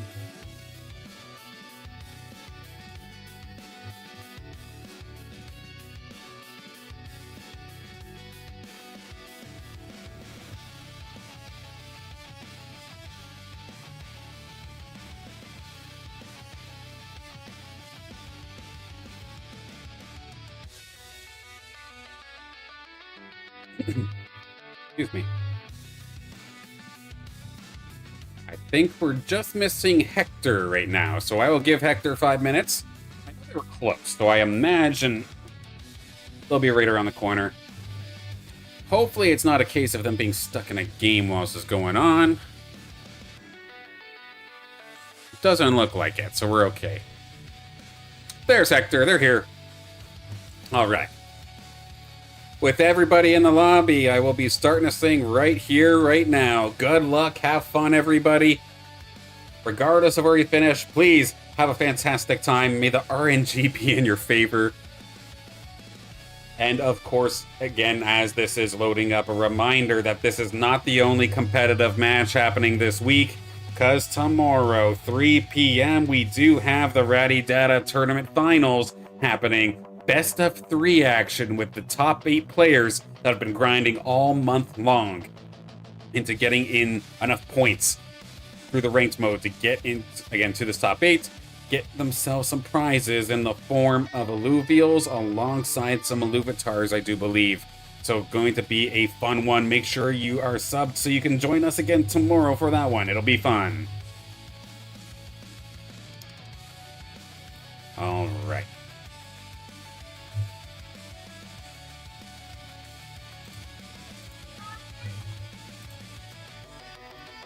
Looks like everybody's here, no bots in lobby, and we've got a relatively exciting region of sorts. Not the craziest, but it does help jumpstart players, to say the least. So let's get on into our final game of the day. This is your Monarch Masters main event. Some of our top players coming on through into this game. Let's see how it goes. In this lobby, we have Thanatos. We have Illuvium Hunter taking the bump up after winning the Lynx League match earlier this afternoon. We have No Cacho. We've got Texan. We've got Hector from Mad Dogs. We have Kirito. We have Wolverine 777 Hype. And we have Draknian, also known as, let me actually get this correct, After Work Gaming. One of the few other people that do actually stream Illuvium on a relatively consistent basis. I believe it's an every Friday thing, so once again, make sure you check them out as well. We're a little bit early, actually. The weapons haven't even been picked up yet, so let's take a look at the region. What I was talking about earlier, we're here at Shard Bluff, where we're going to be getting a bunch of additional augment components off the rip, so there will be more augments in play overall in this game. Nothing legendary, nothing like super game breaking in that regard, but still, these early rounds can be a little bit bloodier potentially thanks to all these augments being on the field. But of course, level 4 is a very critical one, as we do see Illuvium Hunter clean up Thanatos this time. But level 4 is when the weapons come out. We put the pistols away and we get out the real big guns. We're going to see Draknian picking up that Elderwood Staff. Of course, that again, your nature empath weapon. Similar nature coming on through here for Illuvium Hunter. We now have 2 nature rogues. Wolverine with the Vinebound Cleaver. No Cacho with the Vinebound Cleaver. Lots of nature for the first couple picks. Texan going to break that one with the Sprout Guard, your Earth Scion weapon. Kirito with the Aqua Blaster, the only player going for water currently in this game. And Thanatos with the Ember Bastion, and last but not least, Hector with the Strike Boomerang, the only player going for fire in a lobby loaded with nature. That very well could come into a big conclusion later on in the game, because of course it doesn't get mentioned anywhere near enough, but Hyper, of course, is a mechanic that does happen in Illuvium where there is type advantages. Not necessarily double damage or anything like you would see in other creature capture kind of style games, but you do get a buff of some sort to the point where you're getting additional attack speed, all the way up to potentially a 50% bonus of attack speed, and then getting additional damage amplification and of course damage reduction as well. So that nice little 10% boost could absolutely be huge, especially if you have an entire team that's looking to utilize it, like we could potentially see here with Hector. But we have our last week's winner, Kirito, with the exact same weapon that they've loved over the last couple of patches. Here with, of course, it being the Aqua Blaster. One way that you can set this thing up, if you do manage to secure Tsunami with the Aqua Blaster, your Ranger not only does a decent amount of damage just from the Sniper Rifle or the Aqua Blaster as the weapon, but one of the augments that you can get, one of the upgrades you can get for the Aqua Blaster is adding a stun to your Omega. And Tsunami, of course, you get your energy refunded. So you can stun, not perma-stun anymore, you can't stun lock anymore, but you can just be an absolute nuisance to players on the battlefield. We've seen Kirito do that to a very, very good level in a fantastic back and forth with Hector last week. Curious to see what they can do as well, considering that their water Illuvials were not contested in the slightest. Speaking of Hector, there they are. They're going up against Thanatos, who dove on through, but it looks like Hector's squad is looking pretty good here. The Lynx stays alive with next to no HP. Had that phase breaker for a little bit of extra safety, and Thanatos going to take the hit. Hector to win that time.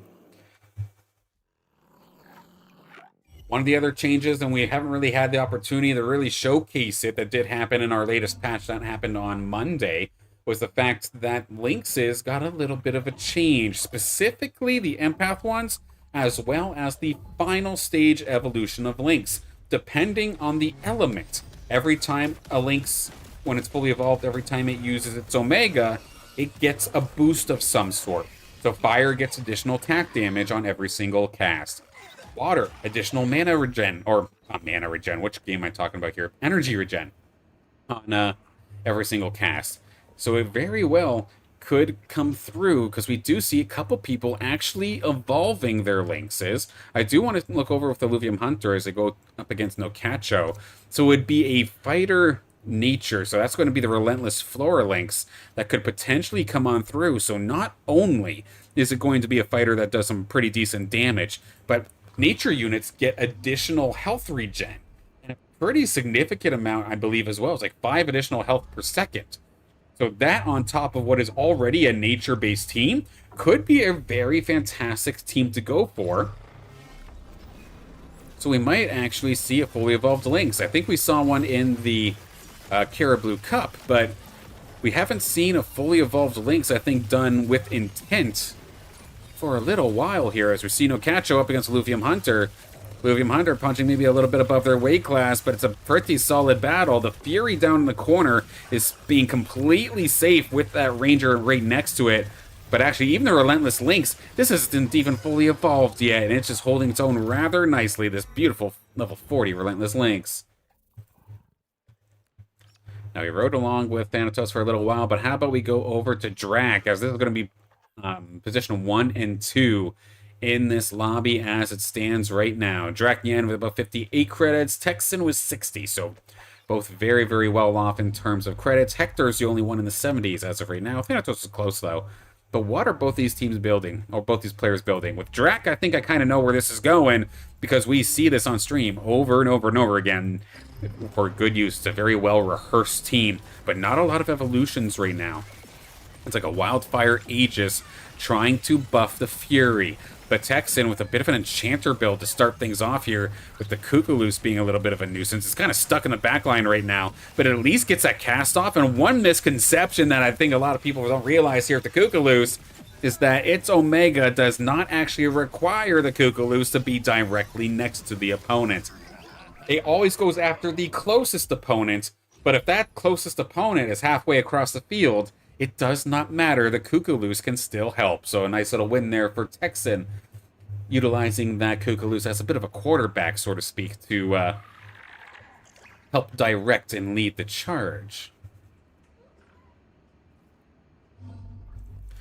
Let's ride along with Dracnian one more time, actually. They've got Hector going up against them right now. Hector's still in their early game builds, essentially just getting the 2 Lynxes and not really truly disclosing what their team comp's actually going to be.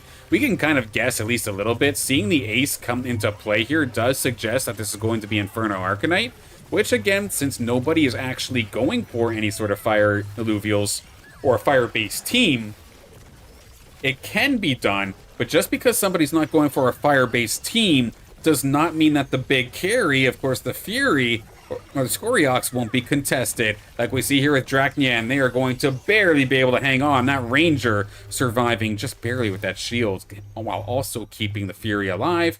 An absolute perfect case scenario. Well played. Now, we had talked about it a little bit earlier about the Rogues in Illuvium as it stands right now. Because, of course, the last couple of patches, Rogues have been not bad, but they were kind of outshined by Mystics and Inferno Arcanite, but with and maybe some nature teams. But now that all of those essentially got smacked with the nerf bat, Rogues didn't need a buff, but they still end up moving up the charts anyway, because their teams don't get blown up or held off anywhere near as often anymore. So it's interesting seeing 2 players going for Rogues, like we see here with Thanatos, going up with the Verdant Vanguard. They won't have the Verdant that is not a Twine. It's not fully, or not at its middle stage evolution just yet, but a lot can be riding onto this Stabbin to potentially get the job done. Doesn't have much Omega power, but it's maxed out on everything else. But the one thing it no longer has is HP. The Furiox coming on through here for Illuvium Hunter seems to be holding the line rather nicely once again, thanks to the fact that the Ranger is helping keeping it safe. Hetty gonna hold the line as the 2 little Rue Cubs will be the last ones to fall. Illuvium Hunter doing a solid job coming from the Lynx League and showing our Monarchs what's up.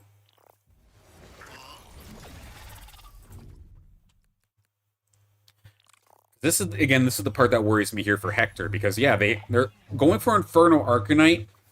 The Inferno part, they're probably not going to be contested on in the slightest. But as a part of that team, you want a Scoriox. How the heck are you going to be able to get a Scoriox when Dracnyan has a Furiox, Illuvium Hunter has a Furiox,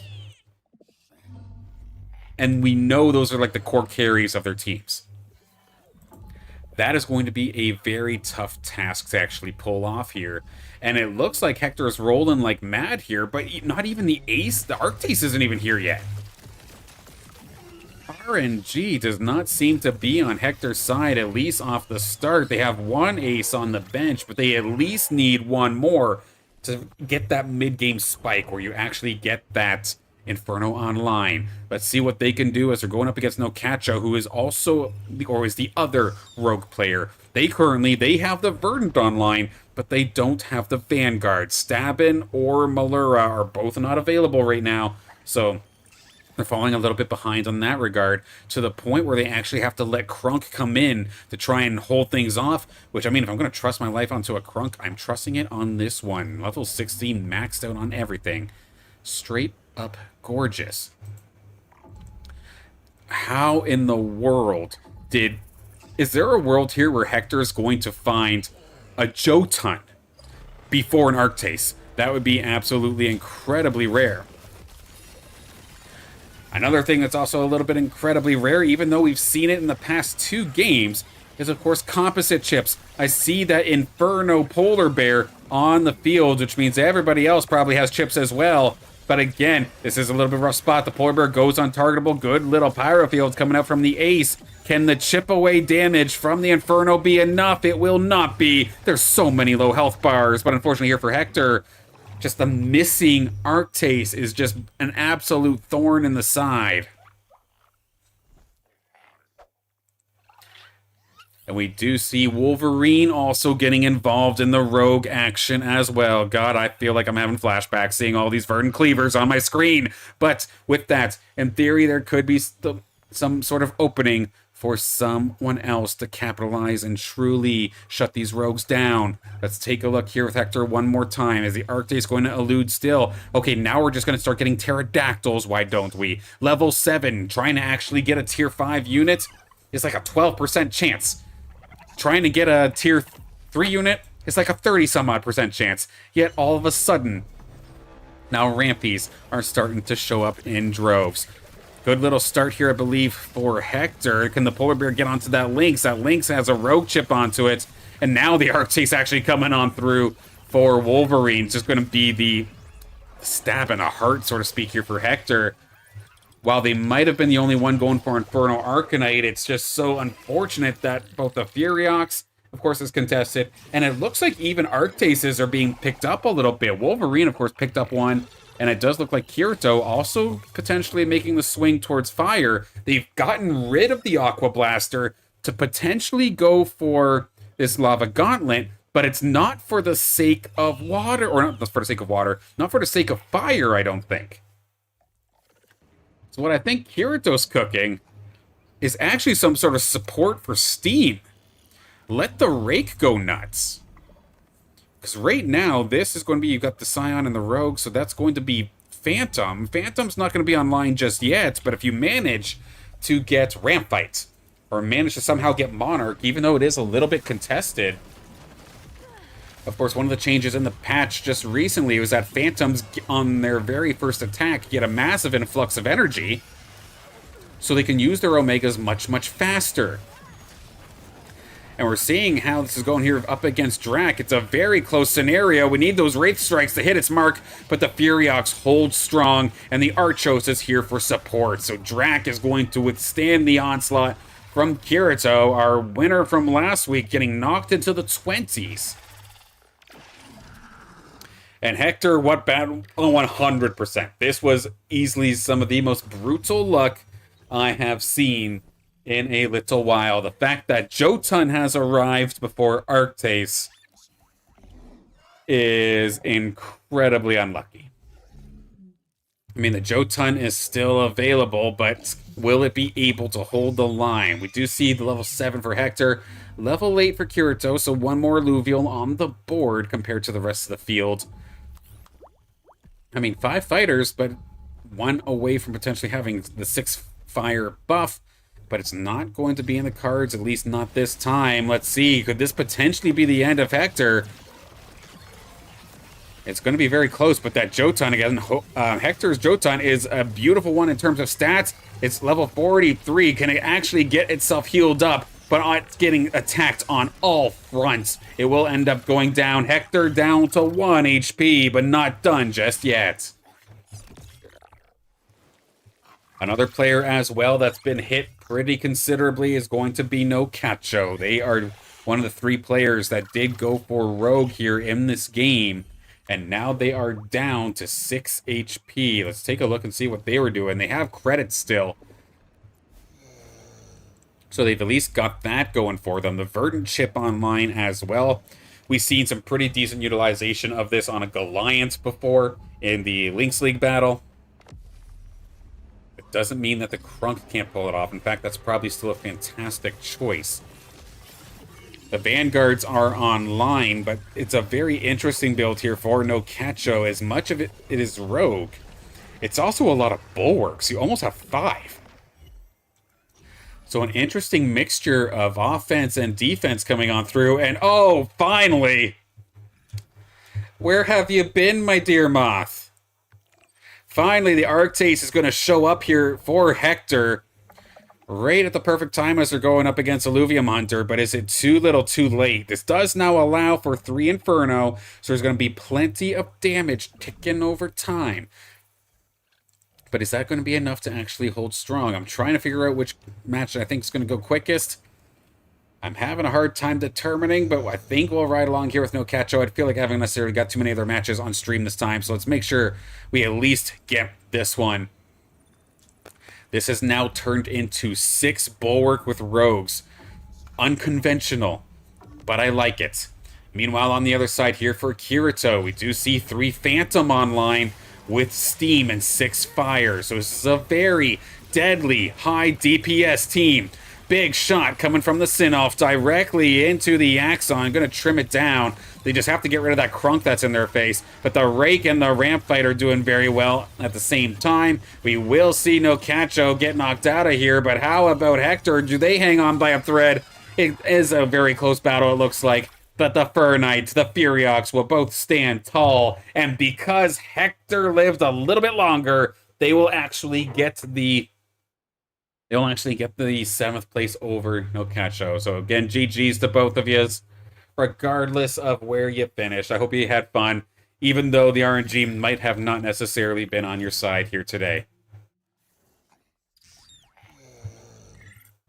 Now, currently leading this game is going to be Draknyen. They have the setup that they traditionally would end up looking for, and this is kind of what I'm talking about right now. Of course, with the Aegis units, trying to use it so that you're allowing those stats going to the closest unit. So the Ranger, it's Aegis. The Archos, of course, is Aegis. They're both pumping their stats into this absolutely beefed up Furiox and essentially just trying to keep it safe as best as possible while also letting the Fur Knight boost its attack speed. It's an 8 nature team, so it's very tanky. Let's see how this goes up against Wolverine 777. They have the firepower. Here comes the Monarch. Good pyro field across the tank line. But the thing to keep in mind is that Furiox is essentially untouched. There is a stab in trying to get at it. It nearly bursts through the Archos, but it's not going to be enough. The tank line has held just long enough to allow for Furiox to go absolutely nuts. It even has True Sight to stop any sort of dodge shenanigans coming out of a Rake. So Drak is set up rather nicely, and if I recall correctly, they are chasing their first victory still here in the Monarch Masters. So they're setting themselves up rather nicely. Nice upgrade coming up here for Texan. Of course, they went for the... they went full-on Enchanter. You do not see this very often. This is Granite Enchanter, so every single time the Enchanters cast, they do a bunch of damage and heal at the same time, and because it's maxed out, it also gives everybody a damage boost for the next couple of seconds, if I do recall correctly. So let's take a look at this one in action, up against Wolverine once again. Because the big thing that oftentimes really shuts down a composition like this actually happening is trying to get to Gazatep. With the Fennec Fox being splashed in as a solid support on a lot of teams, it's hard to hit, but not today. Texan does manage to land it, but how does Wolverine answer? There is Spore online, which is going to make it a little bit awkward for teams that rely on Omega. Spore can absolutely be the thorn in their side. We're seeing all those pink flashes. That's the Enchanter in action. There is a lot of damage coming from both sides, but the healing is a little bit of a nuisance. Can that Ranger get onto a solid target? Now it will. It's just a matter of shutting down that Lalura now. So Texan going to now knock Wolverine to within kill shot. Wolverine now going up against Kirito, which again, this is now a Steam-based Phantom team, which would not have ever been considered until the latest patch, where not only are we just tweaking numbers, no, actual behaviors and effects are actually changing. Absolutely incredible to see. Again, big thank you to the Arena dev team for all of the effort being put towards the game since the dev talk. The dedicated Arena dev talk, that is. Massive love to all of them, and I hope to keep seeing more, because this is an absolute incredible battlefield as we now see Wolverine. Can they hang on by a thread here going up against Kirito? Again, this is a 4 Revenant squad with that Penguin potentially in position to pop off, but it's not a slashing, it's still just a stabbing. How about ramp fights? We've seen this before. Give me the burst damage. What a shot. But that's not going to be enough. Wolverine will actually be knocking Kirito down to 5. We have a handful of players now within kill shot. Nobody's dominating this game either. Our leader currently in this game is Texan with 36 HP. This is still anybody's game. This is 2 lives at max. Nobody has run away with this. And of course, prizing for the Monarch Masters, now 11 packs to the winner, 9 for second, 7 for third. But there's nothing for 4th and 5th right now. We got plenty of players within striking distance of getting there.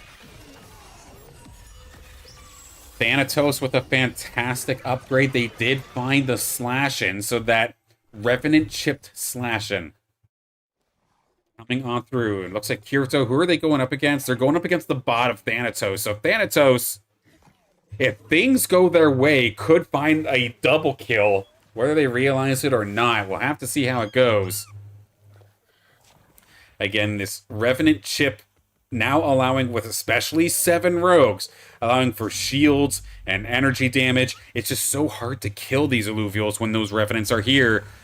So it's interesting seeing the Spore, Rogue, Revenant of old making an appearance, and this is, oddly enough, 2 Spore teams going at it here to potentially finish this one off. Level 60, almost perfect here for Thanatos. Going up against Wolverine, of course. Let's see how this goes. Where's the ramp fight going? And as of right now, the slashing is going to be able to get the upper hand onto its younger brethren, it looks like. But now the slashing has been focused for at least a little bit. But these consistent shields popping up is making it very difficult to take down, especially now that the phase breaker is procced. Here comes the Monarch. Good pyro field, but it's not necessarily dealing enough damage. The Monarch needs to do a 1v4 clutch, but look at how much damage it takes. Can it somehow burst down the slashing? It will not be able to do so. The Lalura has got its attention. Kirito and Wolverine will both fall to Thanatos, which locks in our top 3. But with our top 2 actually going at it, Draknyen, they want their first win. They are right there. Texan knocked to within kill shot. Thanatos has probably one more in the bag. but a couple huge upgrades coming on through on both sides here. First and foremost, a Thanatos Familiar online to add even stronger case of Spore onto this team. Going to make it so getting your Omegas, especially as an Enchanter team where you rely on that Omega for those effects, that's going to be a little bit tougher. But Texan has an upgrade of their own. Big Bird Phosphorus is here ready to rock. Just a matter of getting it into a good position. Not getting stomped out by the Slash-in would be the big deal breaker in this one. Let's get the damage stats up, because this, I think, is going to get a little bit crazy. Where's the Slash-in to start things off? It's directly in the middle. The Ghosting Screams for the Phosphorus is going after the T-Ruro as of this moment, so it's actually not hitting multiple targets. That T-Ruro is tanked so much so far. This is actually really troublesome here from Texan. By the time the Phosphorus gets off that damn T-Ruro, I think the rest of their allies will be dead. And as it stands, the Bloom is also coming up through here for this Phosphorus, so it's getting more Omega power and more health. But that Slash-in does not give a damn. It hits based off of your max health some of these times. So it's going to be tough. Phosphorus, can you find the shot you're looking for? You're being focused. You're being charmed. Make sure you give a shout out to your supports there. Lalura coming in absolutely clutch to be able to lock that one down. We will lose Texan in third place, but GG's. An incredible battle. Potentially, or this is rather our heads up. It's not our final battle just yet. 31 or 33 HP is enough, I do believe, to the point where even if you get completely stomped, you have a little bit of wiggle room. But it's a team of polar opposites. Pure offense while draining your Omega. Coming on out here for Thanatos. And then absolute tank monstrosity with the protect, the Kog'Maw, protects the carry style. Keep the death, or keep the danger noodle alive. The Furiox opening fire. But that ramp fight does get its first cast off, and at a pretty decent spot at that. Does eventually get shot down, but the Slash-in, I'm afraid, is still completely safe. So healthy going up against the Furiox. It will chop it down. It loses about half its HP, but it still had its phase breaker. So it's going to be putting Thanatos into a great spot. Is that enough? Nope, not just yet. Draknyen, one more life.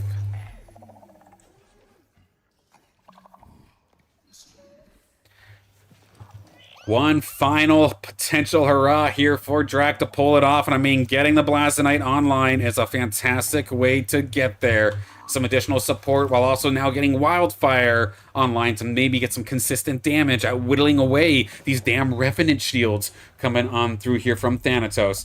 Thanatos, their biggest upgrade would be either the Malura or the ramp fight, but I do believe they have lost everything in the bank. So nothing left. Potentially the final battle. A lot of eyes onto that Death Pangu. Slash-in directly in the middle.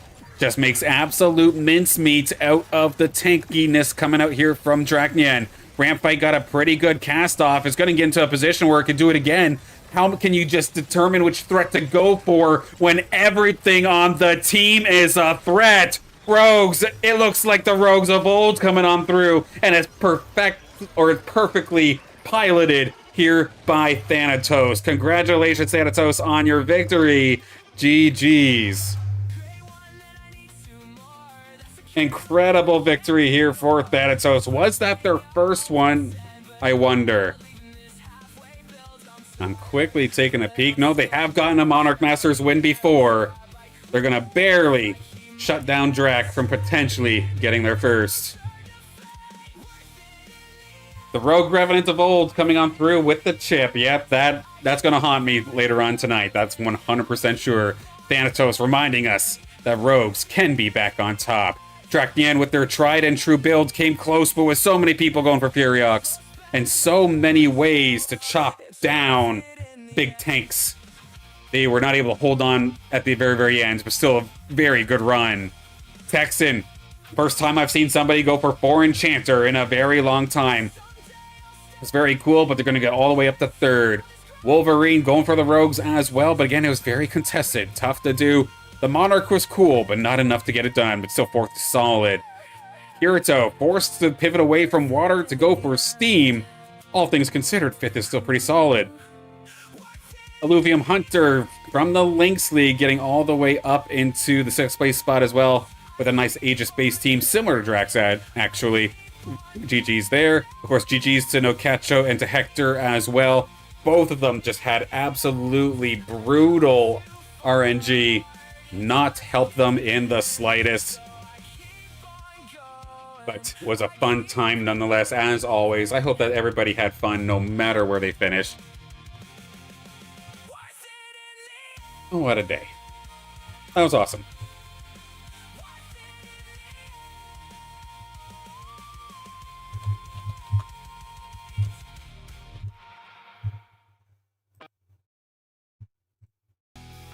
All right, just documenting down the results here from the matchup. There we go. Kirito had to change weapons. Everybody decided to go for nature. I was surprised to see how much green I was seeing on my screen, and I didn't smoke a damn thing. It was just so many nature weapons in that match. It was absolutely insane. And seeing so many verdant cleavers in that Monarch Master games, I know I've said it before, but damn, that gave me flashbacks. But this was awesome. It was always incredible to see everybody here in the Illuvium community coming out to compete for for the Illuvials here, of course, supplied by Illuvium. Thank you again, Illuvium, for supporting these community events and helping me foster what is essentially like your foot in the door into the competitive scene. While getting the prizing is nice, this first and foremost is more so to help get you ready for when a big tournament comes around, that you kind of know the procedure, to help with those jitters a little bit, like we heard Ballistics, I believe, earlier kind of talking about. Practice here, get rewarded for that practice as well, thanks to the Illuvials. And then when other tournaments come around, that have maybe some bigger prizes or some money or something along those lines, you'll be ready for it. Like potentially the Ratty Data monthly finale that's happening tomorrow. Of course, players have, like I was saying before, playing all month long in ranked queues at certain times to get points based off their ranked games. The top 8 players from those sessions are now going to be playing in a final best of 3 tomorrow at 3 p.m. or 7 p.m. UTC. Basically the same time as our start time here on stream, just a half hour earlier. But that's going to be an awesome best of 3. Bart from Atlas took the win in the last one last month. Can somebody overthrow them, I wonder? I'd love to see it, but I'd also love to see Bart maybe make a twofer. Get 2 in a row. Looking forward to seeing how that goes later on. So make sure you join for that. Make sure, especially if you're new to the channel, that you subscribe to the channel.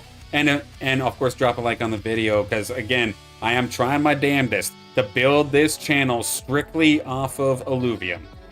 With the 206 of you that are already here, y'all absolutely mean the world to me. Thank you for doing so. And we have just an absolute blast here with Illuvium Arena. Again, there's still so much more in the pipeline. Still very excited for Obelisk Rising. I imagine there's probably going to be a playtest for it sometime soon. I keep hearing the month of August being thrown around, potentially as a playtest time. And damn well, if you'll know, if I get invited to it and I'm allowed to stream or record any of it, we'll get you the best look we can as to what the Illuvium MMO could possibly look like. Dan says, GG's, the all-in strat work this time. It absolutely did. Nicely done.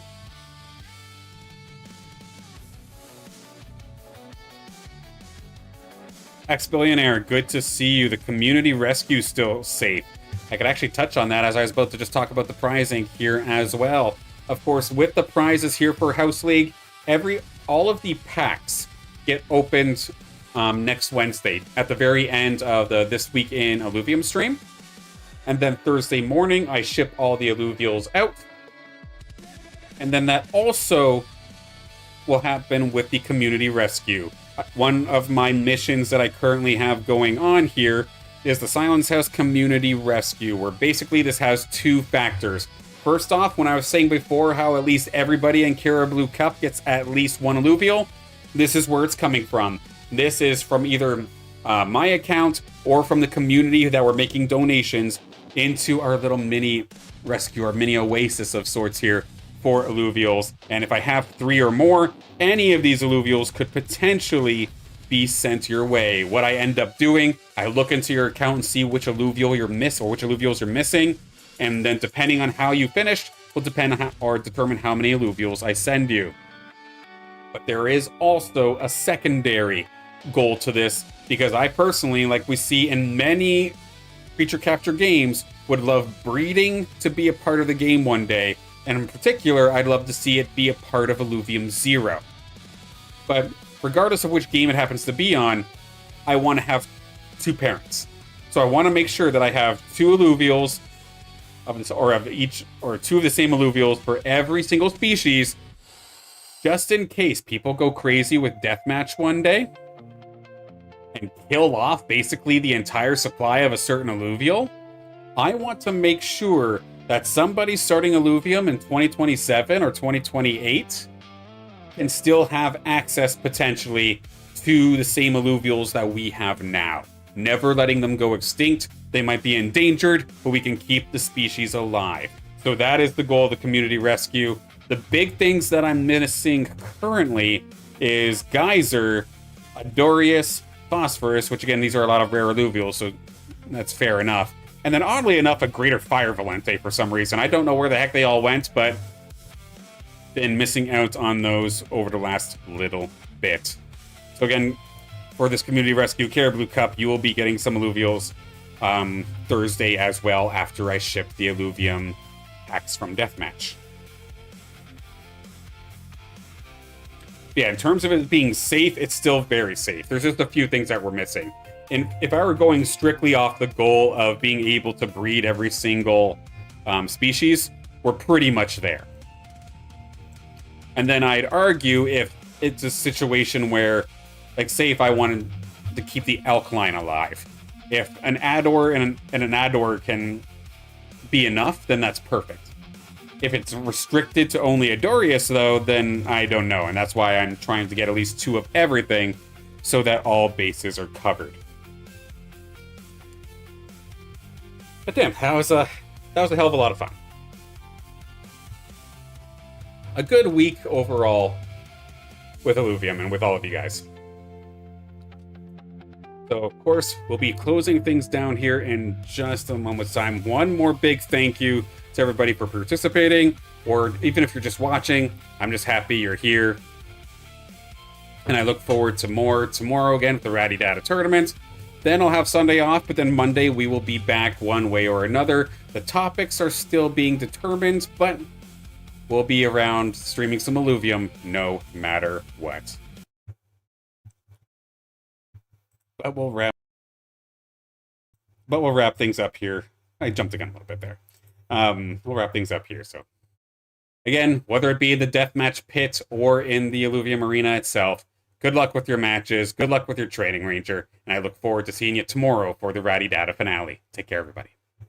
Woke up tired, didn't sleep all night. Mine's still running like a traffic light. Red for stop and green for go. I'm stuck somewhere in between them both. Brushed my teeth and checked my phone. Everyone looks like they've already grown. Smiling faces, perfect lives. I'm here asking, what am I doing with mine? I don't have a plan, I just have today. Trying not to throw the little good away. Heart's still heavy, but I'm still here. Taking one small step through the fear. I'm tired, but I'm not giving up. I'm scared, but I'm still showing up. One small step is enough today. I'm not fine, but I'm on my way.